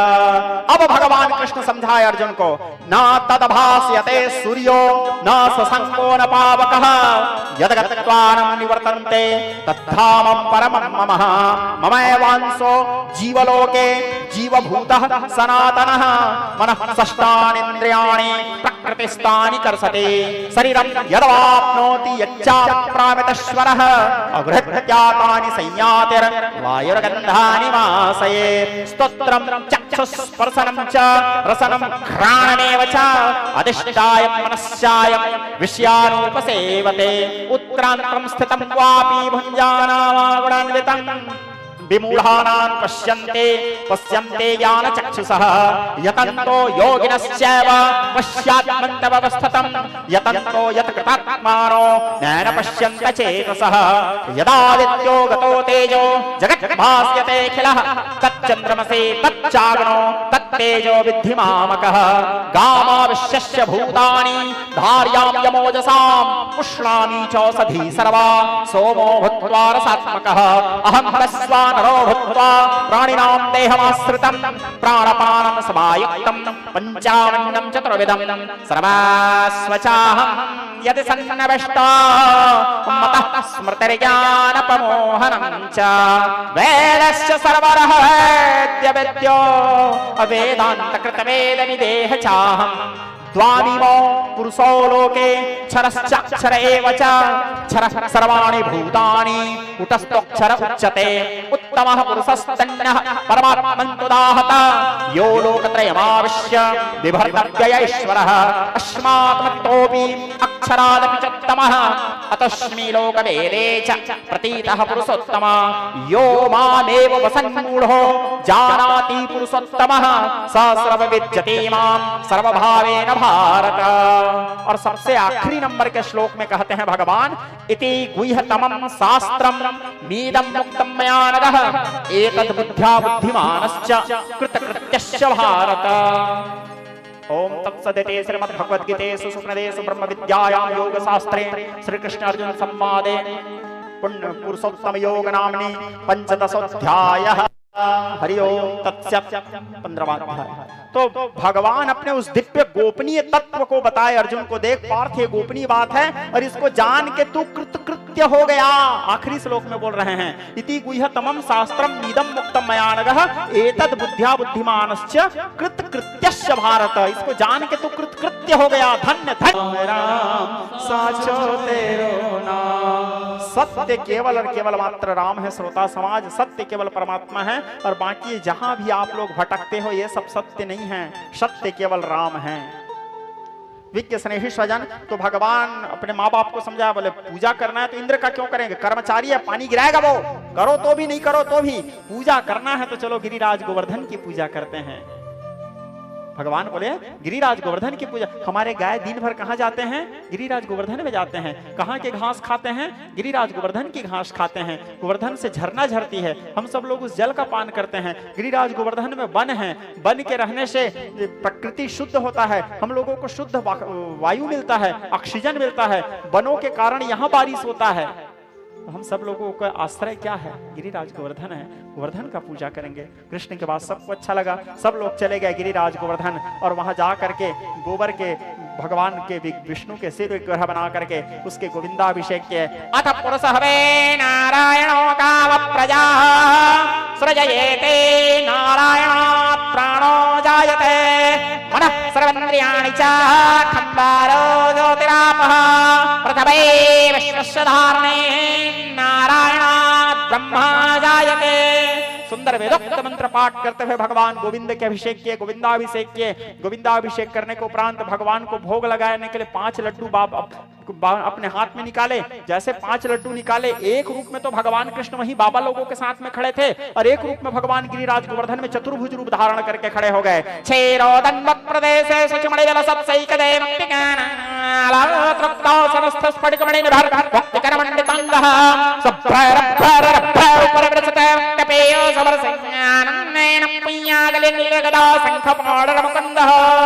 भगवान कृष्ण बोले बाबा इतने दिन तक वो इंद्र का पूजा करते थे, कभी इंद्र दर्शन दिया?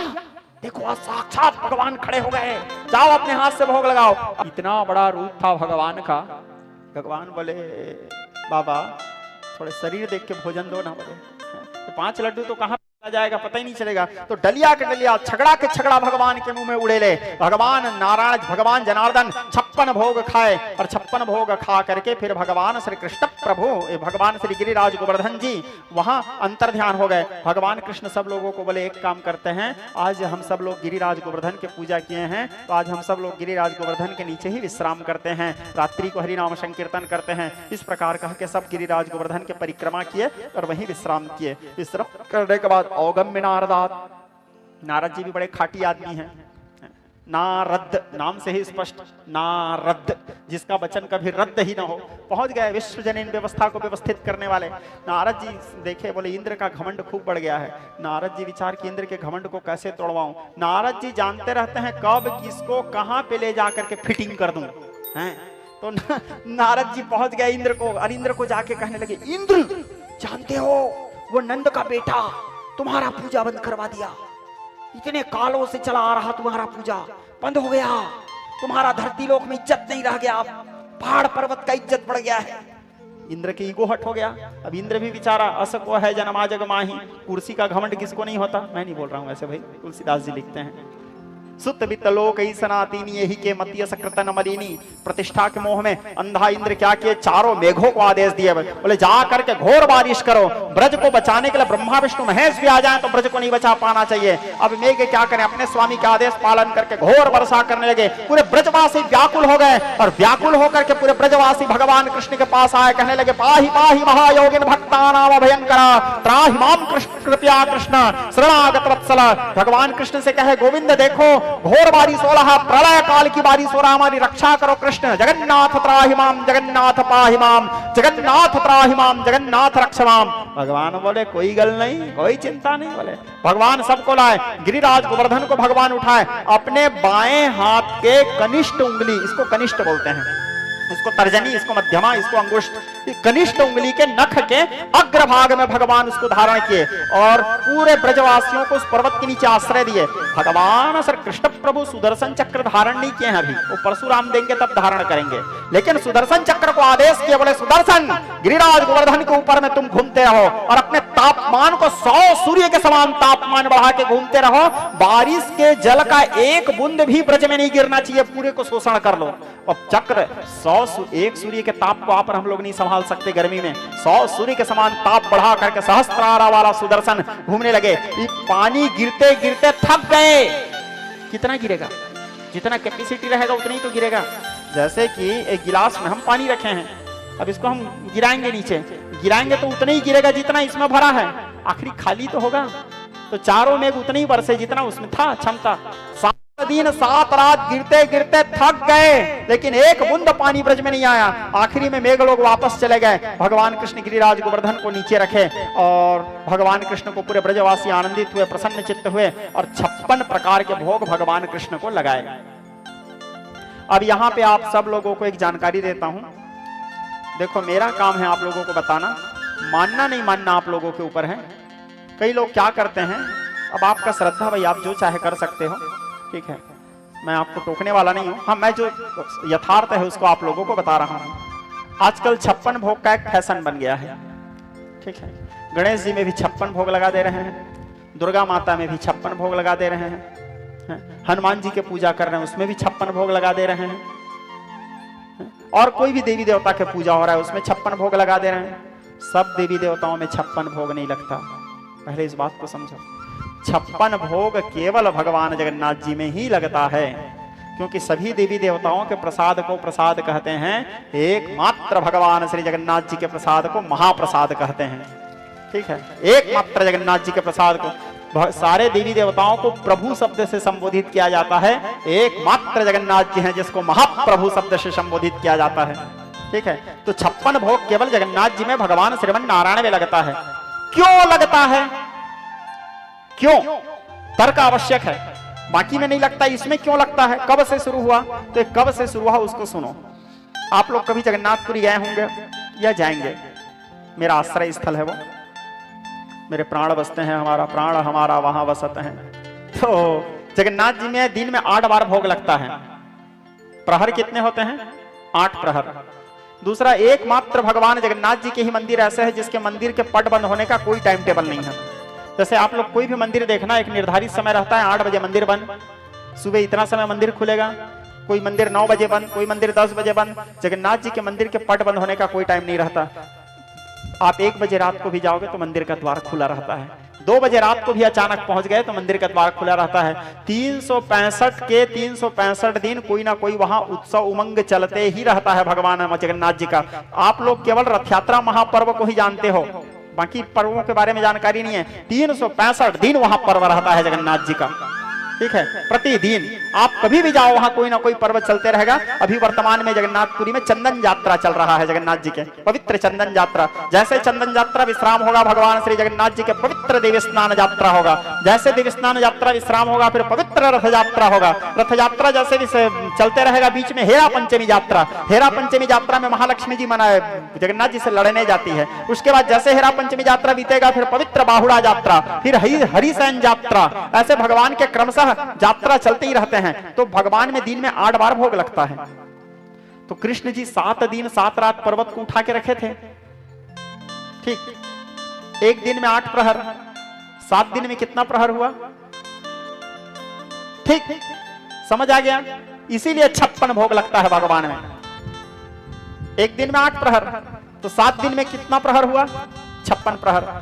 भगवान हर प्रहर में भोग खाते थे, तो 56 प्रहर भगवान भोग नहीं खाए थे, इसीलिए भगवान को 56 प्रहर के नाम से 56 भोग लगाया गया। तभी से 56 भोग शुरू हुआ भगवान नारायण जी में। तो आप लोग कहीं भी लगा दे रहे हो 56 भोग।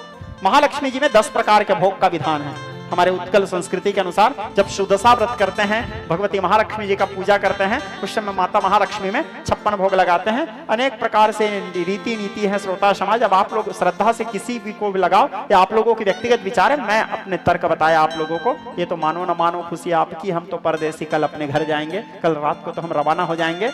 हमारा काम है बताना, मानो न मानो आपके ऊपर है। तो केवल नारायण जी में, केवल जगन्नाथ जी में, केवल भगवान श्री कृष्ण प्रभु में ही 56 भोग लगते हैं। अब 56 भोग लगाए, 56 भोग लगाने के बाद अब इधर देवराज इंद्र के पास चारों मेघ गए और इंद्र को जाकर के बताया, बोले इंद्र, हम लोग 7 दिन 7 रात पानी गिरते गिरते थक गए, लेकिन एक बूंद पानी भी ब्रज में नहीं गया।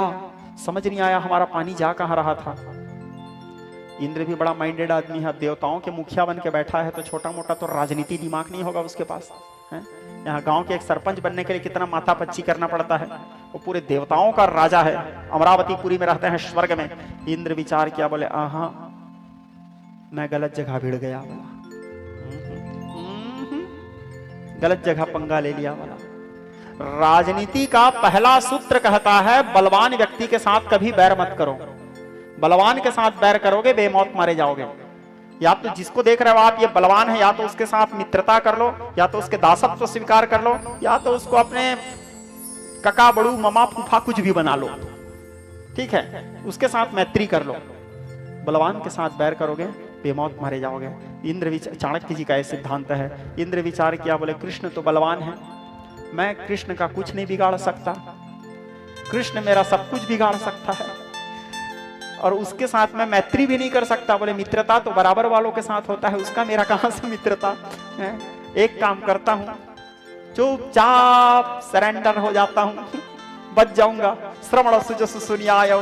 इस प्रकार विचार करके देवराज इंद्र अपने पापों के प्रायश्चित करने के लिए, क्षमा मांगने के लिए ऐरावत हाथी के सुंड में आकाश गंगा के जल भरे और भगवान कृष्ण के गोविंदाभिषेक करने के लिए पहुंचे, और आकर के भगवान कृष्ण के पैरों के नीचे गिर गए। कहने लगे, प्रभु मैं आ तो गया हूं मगर जानता हूं। आप लोग भी इस लाइन को भगवान को रोज बोलना। जब भी आप मंदिर जाते हो भगवान के दर्शन करने, मंदिर नहीं भी जा सको तो सुबह शाम इस लाइन को जरूर बोला करो भगवान को। भगवान से कहना, प्रभु इंद्र कह रहा है, मैं आ तो गया हूं मगर जानता हूं तेरे दर पे आने के काबिल नहीं हूं। इतना पापी हूं प्रभु मैं, तेरे दर पे आने के काबिल नहीं हूं। और तेरी मेहरबानी का है बोझ इतना, तेरी मेहरबानी का है बोझ इतना कि सर भी उठाने के काबिल नहीं हूं। भगवान की भी लेकिन एक विशेषता है। भगवान का सिद्धांत है, बेझिझक अंदर चले आओ। मंदिर के सामने खड़े होकर जब आप ऐसे बोलोगे ना, तो भगवान भी कहते हैं बेझिझक अंदर चले आओ। तुम पाप करते करते थक गए होगे, मैं माफ करते करते नहीं, क्योंकि भगवान को करुणा वरुणालय कहा गया है। रामचरितमानस में तुलसीदास जी लिखते हैं, कोमल चितयते दीन दयाला कारण बिन रघुनाथ कृपाला। तो इंद्र फिर भगवान के प्रार्थना करने लगे। जब भगवान उसको क्षमा किए, क्या प्रार्थना करते हैं? ब्रज के नंदलाला राधा जी के सांवरिया, ब्रज के नंदलाला राधा जी के सांवरिया, सब दुख दूर हुए जब तेरा नाम लिया। ब्रज के नंदलाला राधा जी के सांवरिया, ब्रज के नंदलाला राधा जी के सांवरिया, सब दुख दूर हुए जब तेरा नाम लिया, सब दुख दूर हुए जब तेरा नाम लिया। ब्रज के नंदलाला, सभी गाइए बड़े भाव से। ब्रज के नंदलाला राधा जी के सांवरिया, ब्रज के नंदलाला राधा जी के सांवरिया, सब दुख दूर हुए जब तेरा नाम लिया, सब दुख दूर हुए जब तेरा नाम लिया। हरि बोल।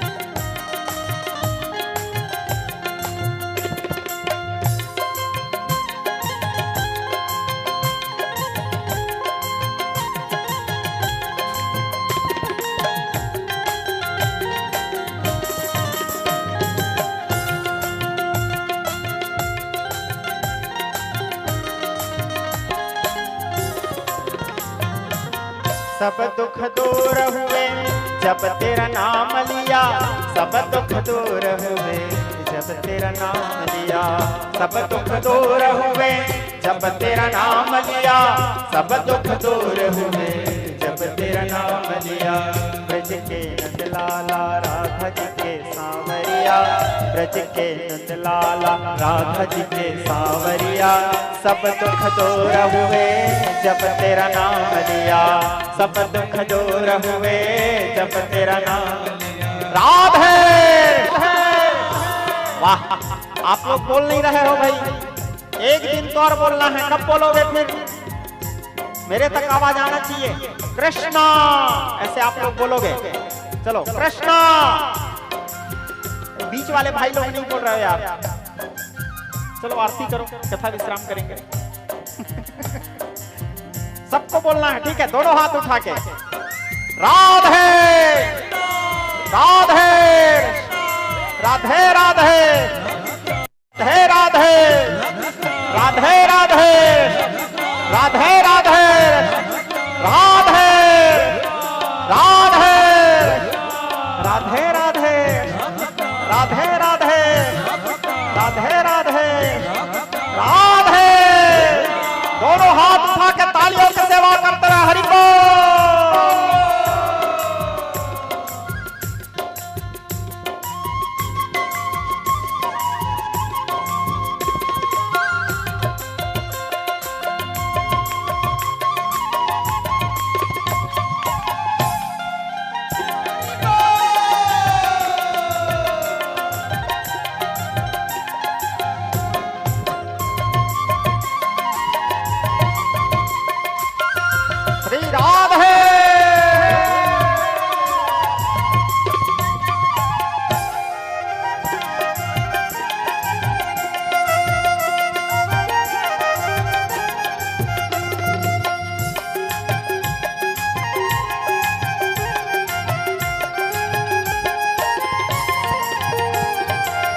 जब तेरे गोकुल में आया दुख भारे, जब तेरे गोकुल में आया दुख भारे, जब तेरे गोकुल में आया दुख भारे, जब तेरे गोकुल में आया दुख भारे, एक ही सारे में सब विपदा टारे, एक ही सारे में सब विपदा टारे। उठ गया गोवर्धन, उठ गया गोवर्धन, तूने चित मोड़ लिया। उठ गया गोवर्धन, तूने चित मोड़ लिया। सब दुख दूर हुए जब तेरा नाम लिया, सब दुख दूर हुए जब तेरा नाम लिया। दोनों हाथ उठा के तालियों की सेवा करते हुए श्री राम है।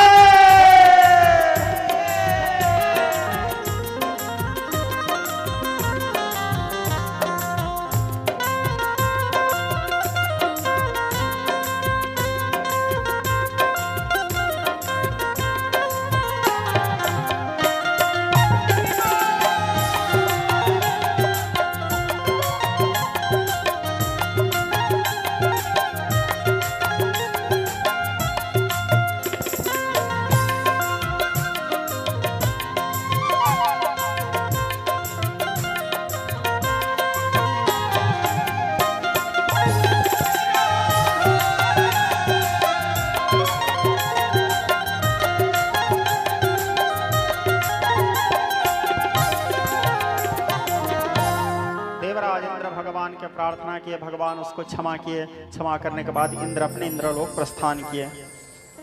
अब भागवत में अगला कथा आता है। गोवर्धन लीला के बाद कौन सी लीला है? विवेक हैं? महाराज। वेरी गुड, महाराज। श्रीमद् भागवत में गोवर्धन लीला के उपरांत श्री सुखदेव परमहंस राजा परीक्षित को अब महाराज की कथा सुनाए। महाराज 5 अध्याय में वर्णन किया गया है। कितना अध्याय में? 5 अध्याय में। उसको रास पंचाध्यायी भी कहते हैं। ठीक है, जैसे हमारे शरीर में 5 प्रकार के प्राण होते हैं। भगवान कृष्ण के साक्षात शरीर है। और हमारे शरीर में कितने प्रकार के प्राण होते हैं? 5 प्रकार के। अपान, उदान, व्यान, समान, प्राण, जिसको प्राण कहा जाता है। तो भागवत के 5 प्राण क्या है? रास पंचाध्यायी। और हमारा जो हृदय है, तो भागवत के हृदय क्या है? गोपिका गीत। भागवत में 4 गीत है, युगल गीत, वेणु गीत, भ्रमर गीत और गोपी गीत, जिसमें गोपी गीत को भागवत का प्राण माना गया है। तो विज्ञ रसिक स्नेही स्वजन श्री सुखदेव परमहंस राजा परीक्षित के वास्ते भगवान के महाराज की कथा वर्णन करते हुए महाराज के श्लोक कहते हैं। महाराज के पहला श्लोक क्या है? भगवान पीता रात्रि सदोत्पल्ल मल्लिका महाराज के पहला श्लोक। भगवान पीता रात्रि सरदोत्पल्ल मल्लिका रक्षयन्तो मनश्चक्रे योगमायामुपाश्रिता। शरद पूर्णिमासी के रात्रि के दिन कदम्ब वृक्ष के नीचे जिस समय चंद्रमा अपने 16 किरणों से पृथ्वी को आच्छादित कर रही थी, कदम्ब वृक्ष के नीचे वृंदावन विहारी वृंदावन में सुंदर वेणुनाद करने लगे। और कैसे वेणु बजाते हैं, पुनः श्लोक में लिखते हैं महर्षि वेदव्यास जी भागवत जी के,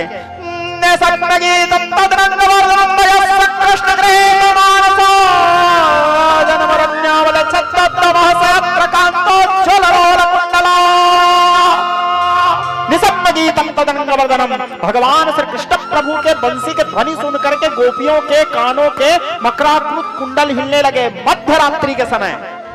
और जहां पे भगवान श्री कृष्ण प्रभु बंसी बजा रहे हैं, उस स्थान की वस्तु स्थिति वर्णन करते हुए सुखदेव परमहंस राजा परीक्षित को बताते हैं भागवत जी के श्लोक में, दृष्ट्वा कुमुदवनम तमखंड मंडनम रणावनाभं कुमारवम, दृष्ट्वा कुमुदवनम तमखंड मंडनम रणाभनाभं कुमारवम, अवनम च तत्कोमलगोभिरमिलितं जगौकलं तामरीषा मनोहरम।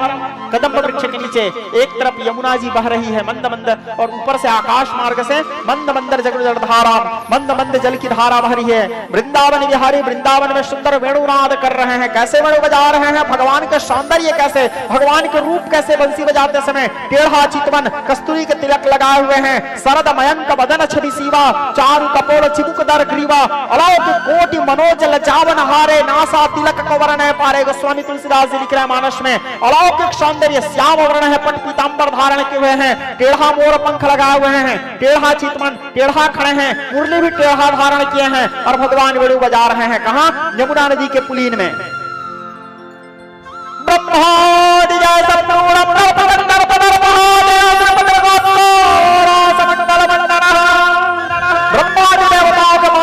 करने के मनोभाव को लेकर के भगवान श्री कृष्ण प्रभु वेणुनाद कर रहे हैं। बंसी के ध्वनि सर्वप्रथम पाताल लोक में जाकर के महाराज बलि को विस्मित करते हुए शेषनाग के फर को कंपायमान करते हुए ब्रह्मलोक पहुंचे। सनत सनंदन सनातन सनत कुमार के ध्यान को भंग करके, ब्रह्मा जी के ध्यान भंग करके कैलाश पहुंचे। भगवान शंकर के समाधि को तोड़ दिए, और भगवान शंकर के समाधि को तोड़ने के बाद भगवान कृष्ण के बंसी के ध्वनि पूरे विश्व ब्रह्मांड में गूंजने लगे। अजब की बांसुरी बजती है वृंदावन बसैया की, करूं तारीफ मुरली की या मुरलीधर कन्हैया की। जहां चलता था न काम तीरों और कमानों से, विजय नटवर की होती थी मुरली की उन तानों से। गोपियां तो भागवत में बंसी को अपने सौत मानती थी। क्यों सौत मानती थी? गोपियों ने कहा मुरहर रंधन समय, हे केशव हमारे भोजन बनाते समय बंसी ना बजाया करो। भगवान कृष्ण बोले क्यों? तो बोले जब तुम्हारी बंसी की ध्वनि निकलती है तो सूखे सूखे लकड़ी बंसी की ध्वनि सुन करके हरी हो जाती है। उदाहरण रामचरितमानस उत्तरकांड दोहा, जे चेतन ते जड़ करहि जड़ ही करे चैतन्य। भगवान जड़ को चैतन्य और चैतन्य को जड़ कर देते हैं, तो सूखी लकड़ी हरी हो जाती है, उससे रस टपकने लगते हैं, और जब रस टपकने लगते हैं तो आग बुझ जाता है, कोहरा निकलता है, धुआं निकलता है, और धुआं निकलते समय इधर तुम्हारा बंसी बजते रहता है, और धुआं के कारण हमारे आंख में आंसू बहते रहते हैं, तो हमारे सांस कई प्रकार से हमको बोलती है, उधर बंसी बज रहा है, इधर तू रो रही है, मिलने का मन कर रहा है क्या, अनेक प्रकार के कटाक्ष करते हैं, ताना मारते हैं। हे केशव हमारे भोजन बनाते समय वेणु ना बजाया करो। और गोपियां कहती थी पूरी भई यह सौत हमारी, पान करे हरि के अधरामृत, ये बंसी और कोई नहीं हमारे सौत है। जिस कृष्ण के अधर सुधा को हम छूना चाहते हैं, जिस कृष्ण के अधर को हम चाहते हैं, कृष्ण के उस ओट को दिन भर ये बंसी छुए रहती है। तो पूरी भाई यह सौत हमारी, ये सौत है। वो कहीं जाते हैं तो बंसी साथ में जाती है, वो सोते हैं तो साथ में सोती है, दिन भर उसके ओट को छूते रहती है। इसीलिए गोपियों ने कहा था बंसी के बारे में, धन्यवाह बास जहां बांसुरी ने जगमली, ओ धन्यवाह घड़ी जहां कृष्ण हाथ आए थे।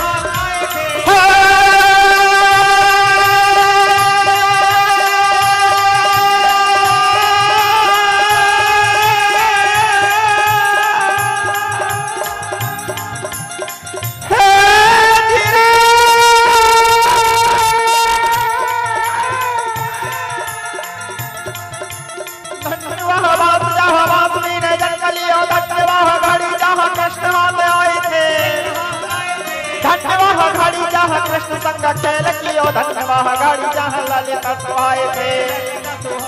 गोकुल की गोरी गोरी नीलन की थोड़ी थोड़ी, एक आंख हो न पाई थे। और कन्हई बलभद्र जी के भाई, और ऐसे तो बजाओ जैसे बाजे बजाई थी, ऐसे तो बजाओ जैसे बाजे बजाई थी, ऐसे तो बजाओ जैसे बाजे बजाई। धन्य वह बांस जहाँ बांसुरी ने जन्म लियो, धन्य वह घड़ी जहाँ कृष्ण हाथ आई थी, धन्य वह घड़ी जहाँ कृष्ण संग खेल कियो, धन्य वह घड़ी जहाँ ललिता सुहाई थी। गोकुल की गोरी गोरी दीनन की थोड़ी थोड़ी, एक आंख आंज हो न पाई थी। ठाड़ो रे कन्हई बलभद्र जी के भाई, ऐसे तो बजाओ जैसे वादिन बजाई थी। तो बंसी की ध्वनि पूरे विश्व ब्रह्मांड में गूंजे। पूरे विश्व ब्रह्मांड में गूंजने के बाद गोपियों के कानों तक पहुंचा, और जब गोपियों के कानों तक पहुंचा तो जो जिस काम को कर रही थी वो अपने उस काम को छोड़ करके कृष्ण से मिलने चली। कोई गौ दोहन कर रही थी, गौ दोहन छोड़ दी। कोई भोजन बना रही थी, भोजन बनाना छोड़ दी। कोई अपने पति के चरण दबा रही थी, पति के चरण दबाना छोड़ दी। अर्थात जो जो श्रृंगार कर रही थी वो श्रृंगार करना छोड़ दी। जैसे थे वैसे चले। बांसुरी सुनी तो गई सुध बुध गोपीन के, चली आई गृह काज लोक लाज तज के। केस फूले बांधे नहीं, बसन सवारे नहीं, ध्यान कहाँ था कि वो जाती सज धज के।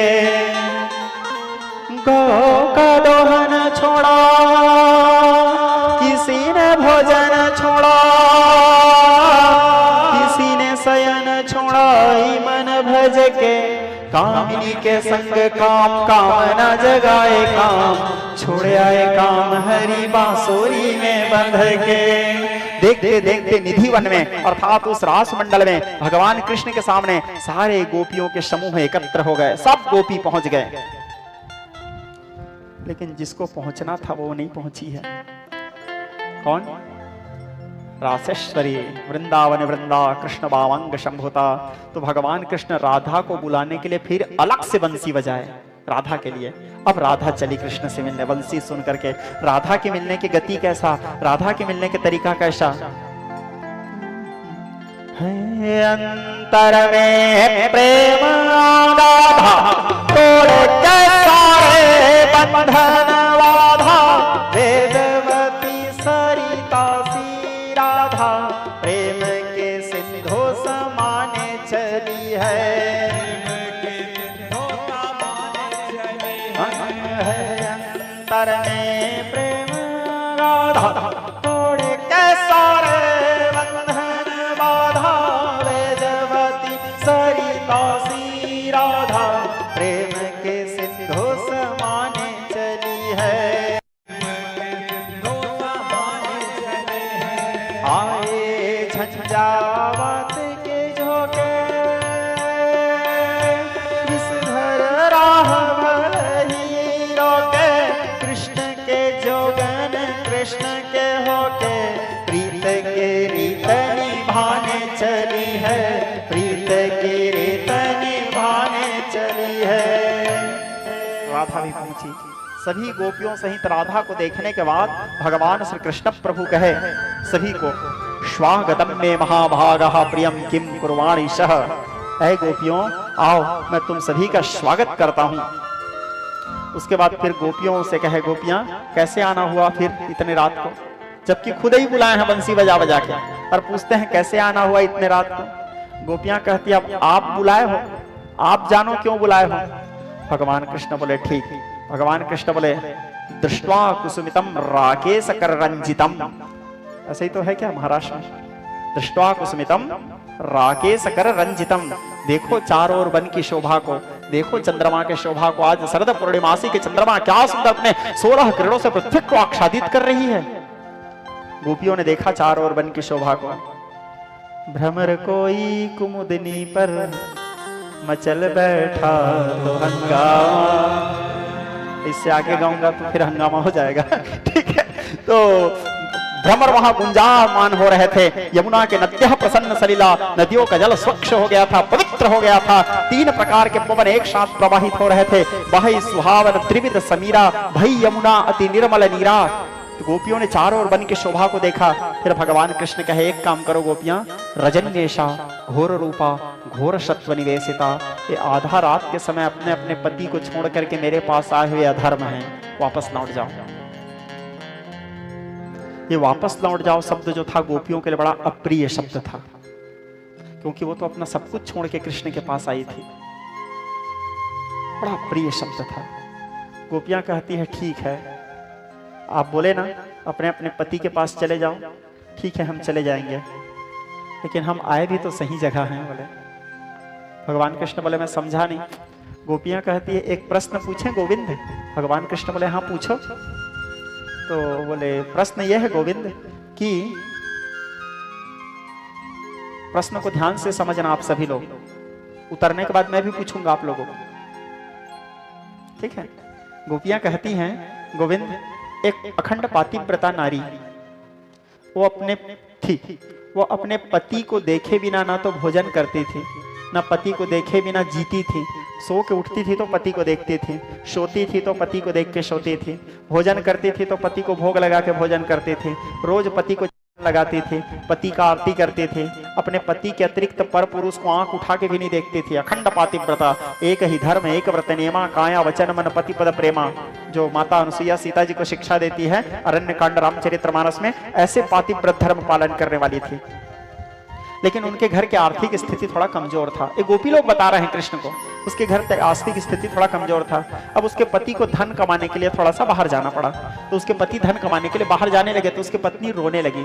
तो उसके पत्नी रोने लगी तो वो उसके पति बोले, क्या क्यों रो रहे हो? बोले, स्वामी मैं आपको देख के रोज सोती हूँ, आपको देख के उठती हूँ, आपको देख के जीती हूँ, आप चले जाओगे तो मैं आपके बिना कैसे जीऊंगी स्वामी, आप मत जाओ।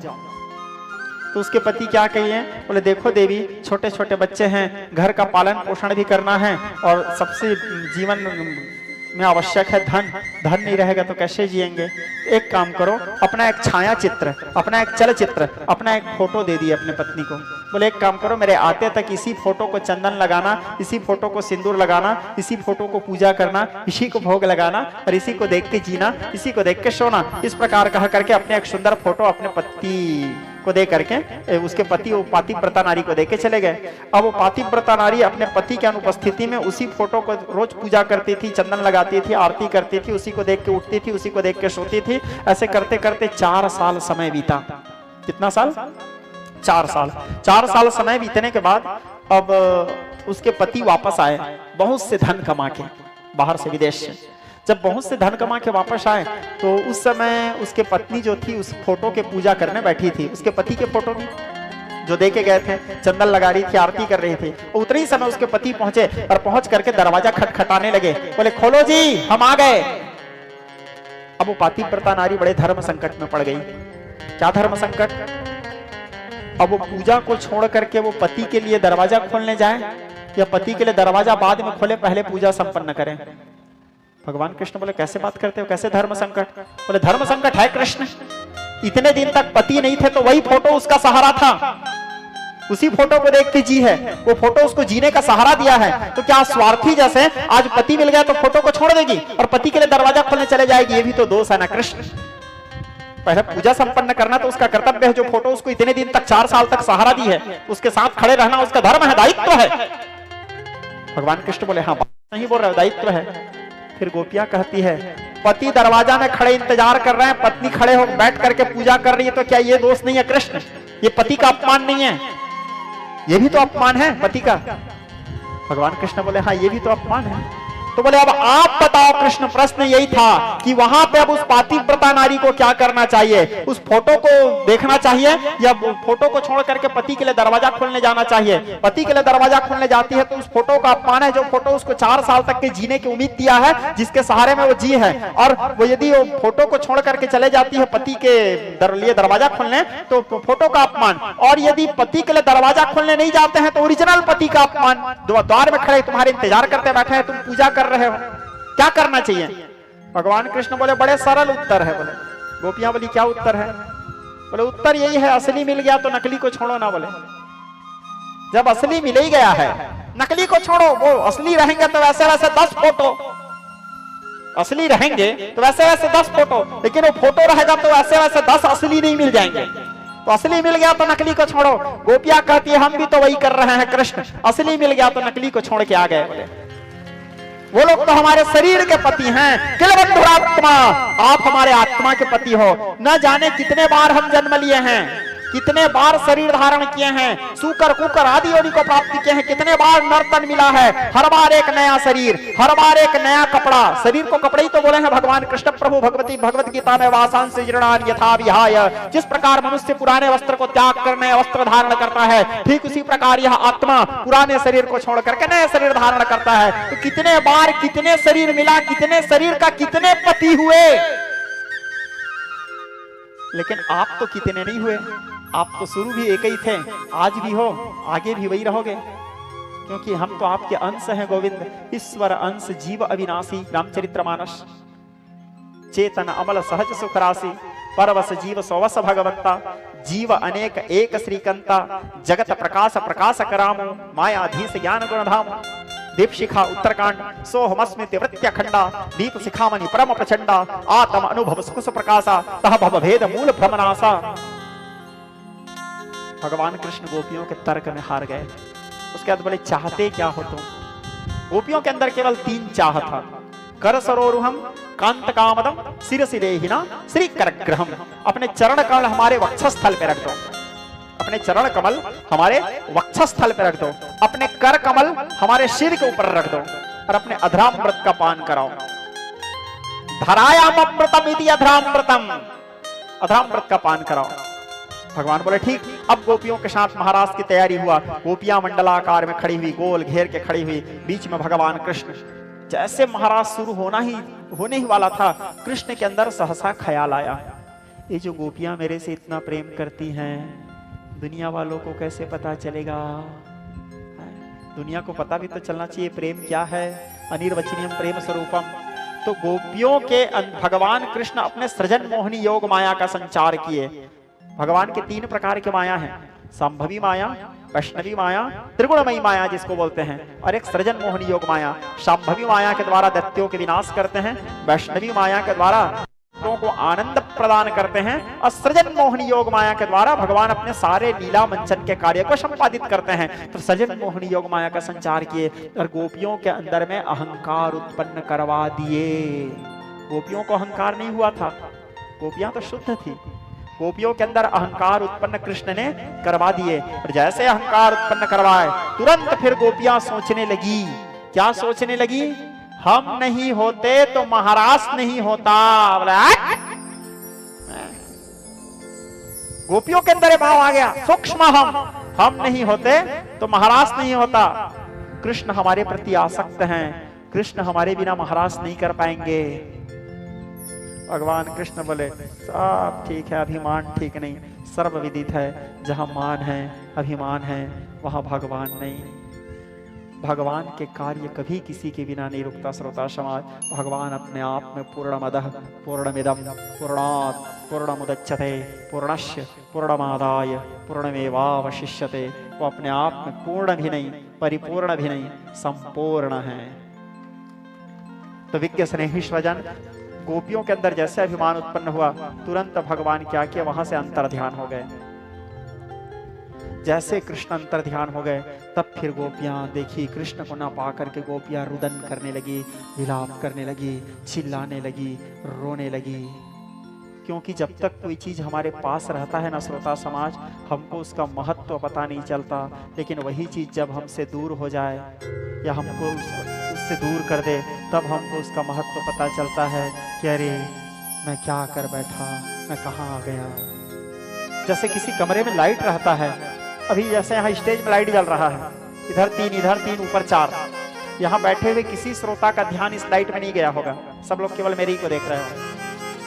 तुम इतना देर तक बैठे थे, देखे थे, किसी का ध्यान ये लाइट में नहीं गया था। लेकिन 1 मिनट के लिए दे लाइट गोल हो जाए, सबका ध्यान तुरंत लाइट की तरफ जाएगा, या तो साउंड मास्टर की तरफ जाएगा, जनरेटर वाले की तरफ जाएगा। ये प्रकाश का महत्व जैसे गोल होता है, तुरंत हम बोलते हैं कैंडल लाओ, मोमबत्ती जलाओ, शेफेल लाओ।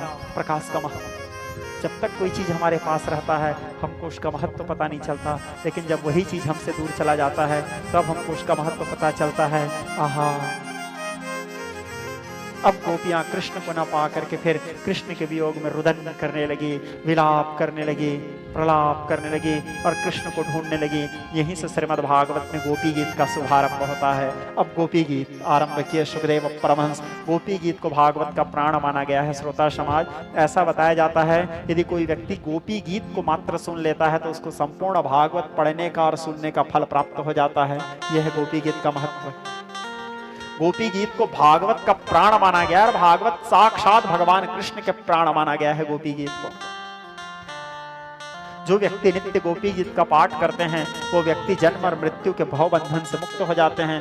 नित्य पाठ नहीं भी कर पा रहे हैं, यदि कोई व्यक्ति एक बार भी मनुष्य जन्म लेने के बाद गोपी गीत को सुन लेता है तो उसकी जीवन धन्य हो जाता है, मनुष्य जन्म लेना सार्थक हो जाता है। ये महत्व गोपी गीत का बताया गया है। गोपियां आर्तनाद करते हुए गोपी गीत गाने लगी। आप सभी लोग हाथ जोड़ लेंगे और भगवान कृष्ण के पुकार करेंगे। गोपी गीत के शुभारंभ करते हैं सुखदेव परमहंस भागवत में। पहला श्लोक गोपी गीत। जयति ते धिकम्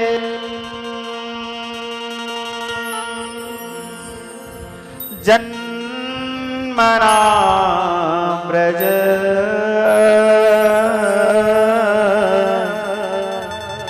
श्रयत इंदिरा शाश्वत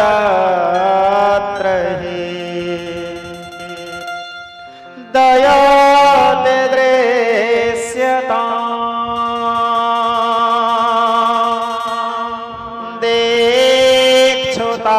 देखुतावका स्वयि कृता सब स्वां विचिन्वते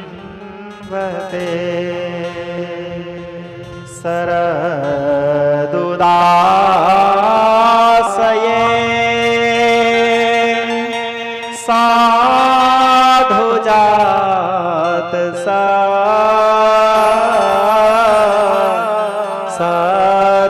सत्सिजोदर श्रीमुषादृशा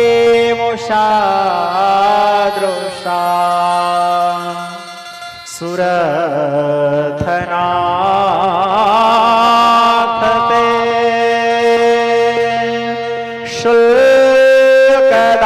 शुल्कदासिका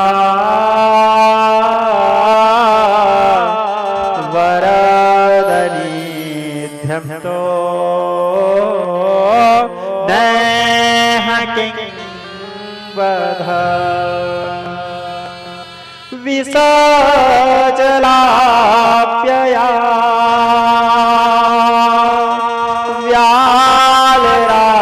व्यालराक्षसा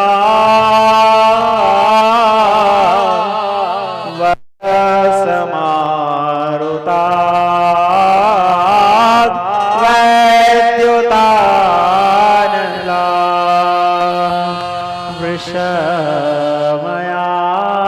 वृषमयात्मजा विश्वतो भया वृषभते वयं रक्षितामः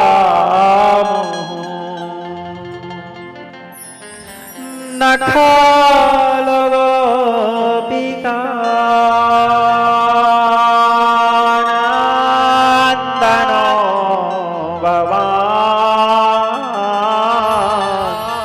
अखिल देहिना मन्तरात्मदृक्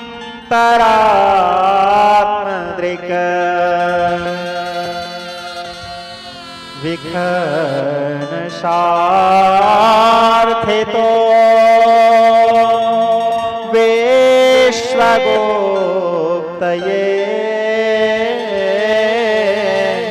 सखौदेयिमान् सात्वतां कुले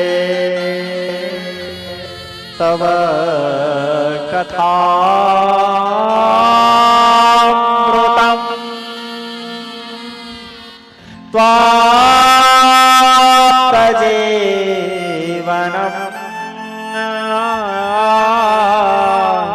कविभिरीडितम् कल्मषापहम् श्रवणमङ्गलम्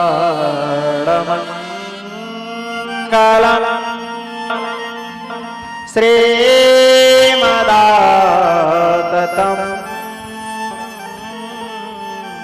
भुवि गृह्णन्ति ते भूरिदा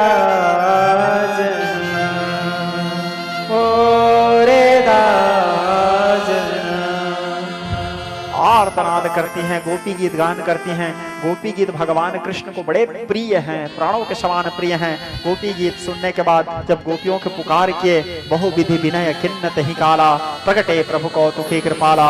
फिर भगवान कृष्ण वहां प्रकट हो गए। कृष्ण जी को देखे सारे गोपियां प्रसन्न चित्त हो जाती हैं, प्रफुल्लित हो जाती हैं, प्रमुदित हो जाती हैं और फिर गोपियां नृत्य करना आरंभ करती हैं। राधा नाचे गोपी नाचे, नाचे राधा गोपी नाचे, राधा नाचे गोपी नाचे, राधा नाचे गोपी नाचे, राधा नाचे नाचे राधा गोपी नाचे, नाचे निधिवन नाचे निधिवन, मन मेरो बन गयो सखे रे पावन वृंदावन। नाचे राधा नाचे गोपी नाचे, राधा नाचे गोपी नाचे। गोपियां नृत्य करने लगी, मंडलाकार में खड़े हो गई। भागवत जी के श्लोक में श्री शुकदेव परमहंस कहते हैं, रासोत्सवे रसप्रोतप्रापि मंडलमण्डलः, रासोत्सवे रसप्रोतप्रापि मंडलमण्डलः, योगेश्वरेण कृष्णेन तासां मध्ये द्वयोद्वयो। मंडलाकार में खड़े हुए एक गोपी दो कृष्ण, एक गोपी दो कृष्ण, एक गोपी दो कृष्ण, एक गोपी दो कृष्ण। भगवान कृष्ण विचार के हम तो महाराज करने वाले हैं, करवाने वाला तो आया ही नहीं है। अब भगवान महादेव का आह्वान किए, नमस्ते नमस्ते विभावस्वमूर्ते, नमस्ते नमस्ते चिदानंदमूर्ते, नमस्ते नमस्ते तपोयोगगम्यं, नमस्ते नमस्ते श्रुति ज्ञानगम्यं, प्रभो शूलपाणव विभावस्वनाथ महादेव तत्त्व महेश त्रिनेत्र, शिवाकांत शांत स्मरारे पुरारे तदन्य वरण्य नमन्य नगण्यो न भोगं न चापो न वानिं न वायु न चाका सास्ते न तत्र न निद्र न गस्मो न शीतं न तेजो न वैशान यस्यांश मूर्ते स्त्रिमूर्ते स्तमेणे।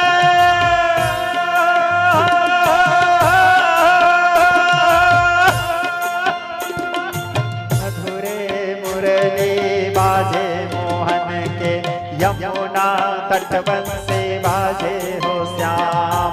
मधुरे मुरली बाजे मोहन के, यमुना तटवन से बाजे हो श्याम। हरि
राधा कभी कृष्ण है राधा।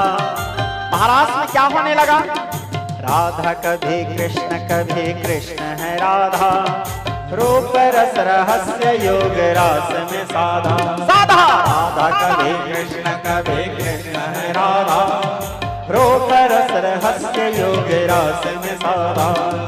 अष्टमी का चंद्र दोनों ओर है आधा, अष्टमी का चंद्र दोनों अष्टमी का चंद्र दोनों ओर है आधा, अष्टमी का चंद्र दोनों राधा कभी कृष्ण कभी कृष्ण है राधा, राधा कभी कृष्ण है राधा। प्रेम योग में न भेद भाव की बाधा, प्रेम योग में न भेद, प्रेम योग में न भेद भाव की बाधा, प्रेम योग में न भेद। राधा कभी कृष्ण है राधा, राधा कभी धरती पखावज पैजनी,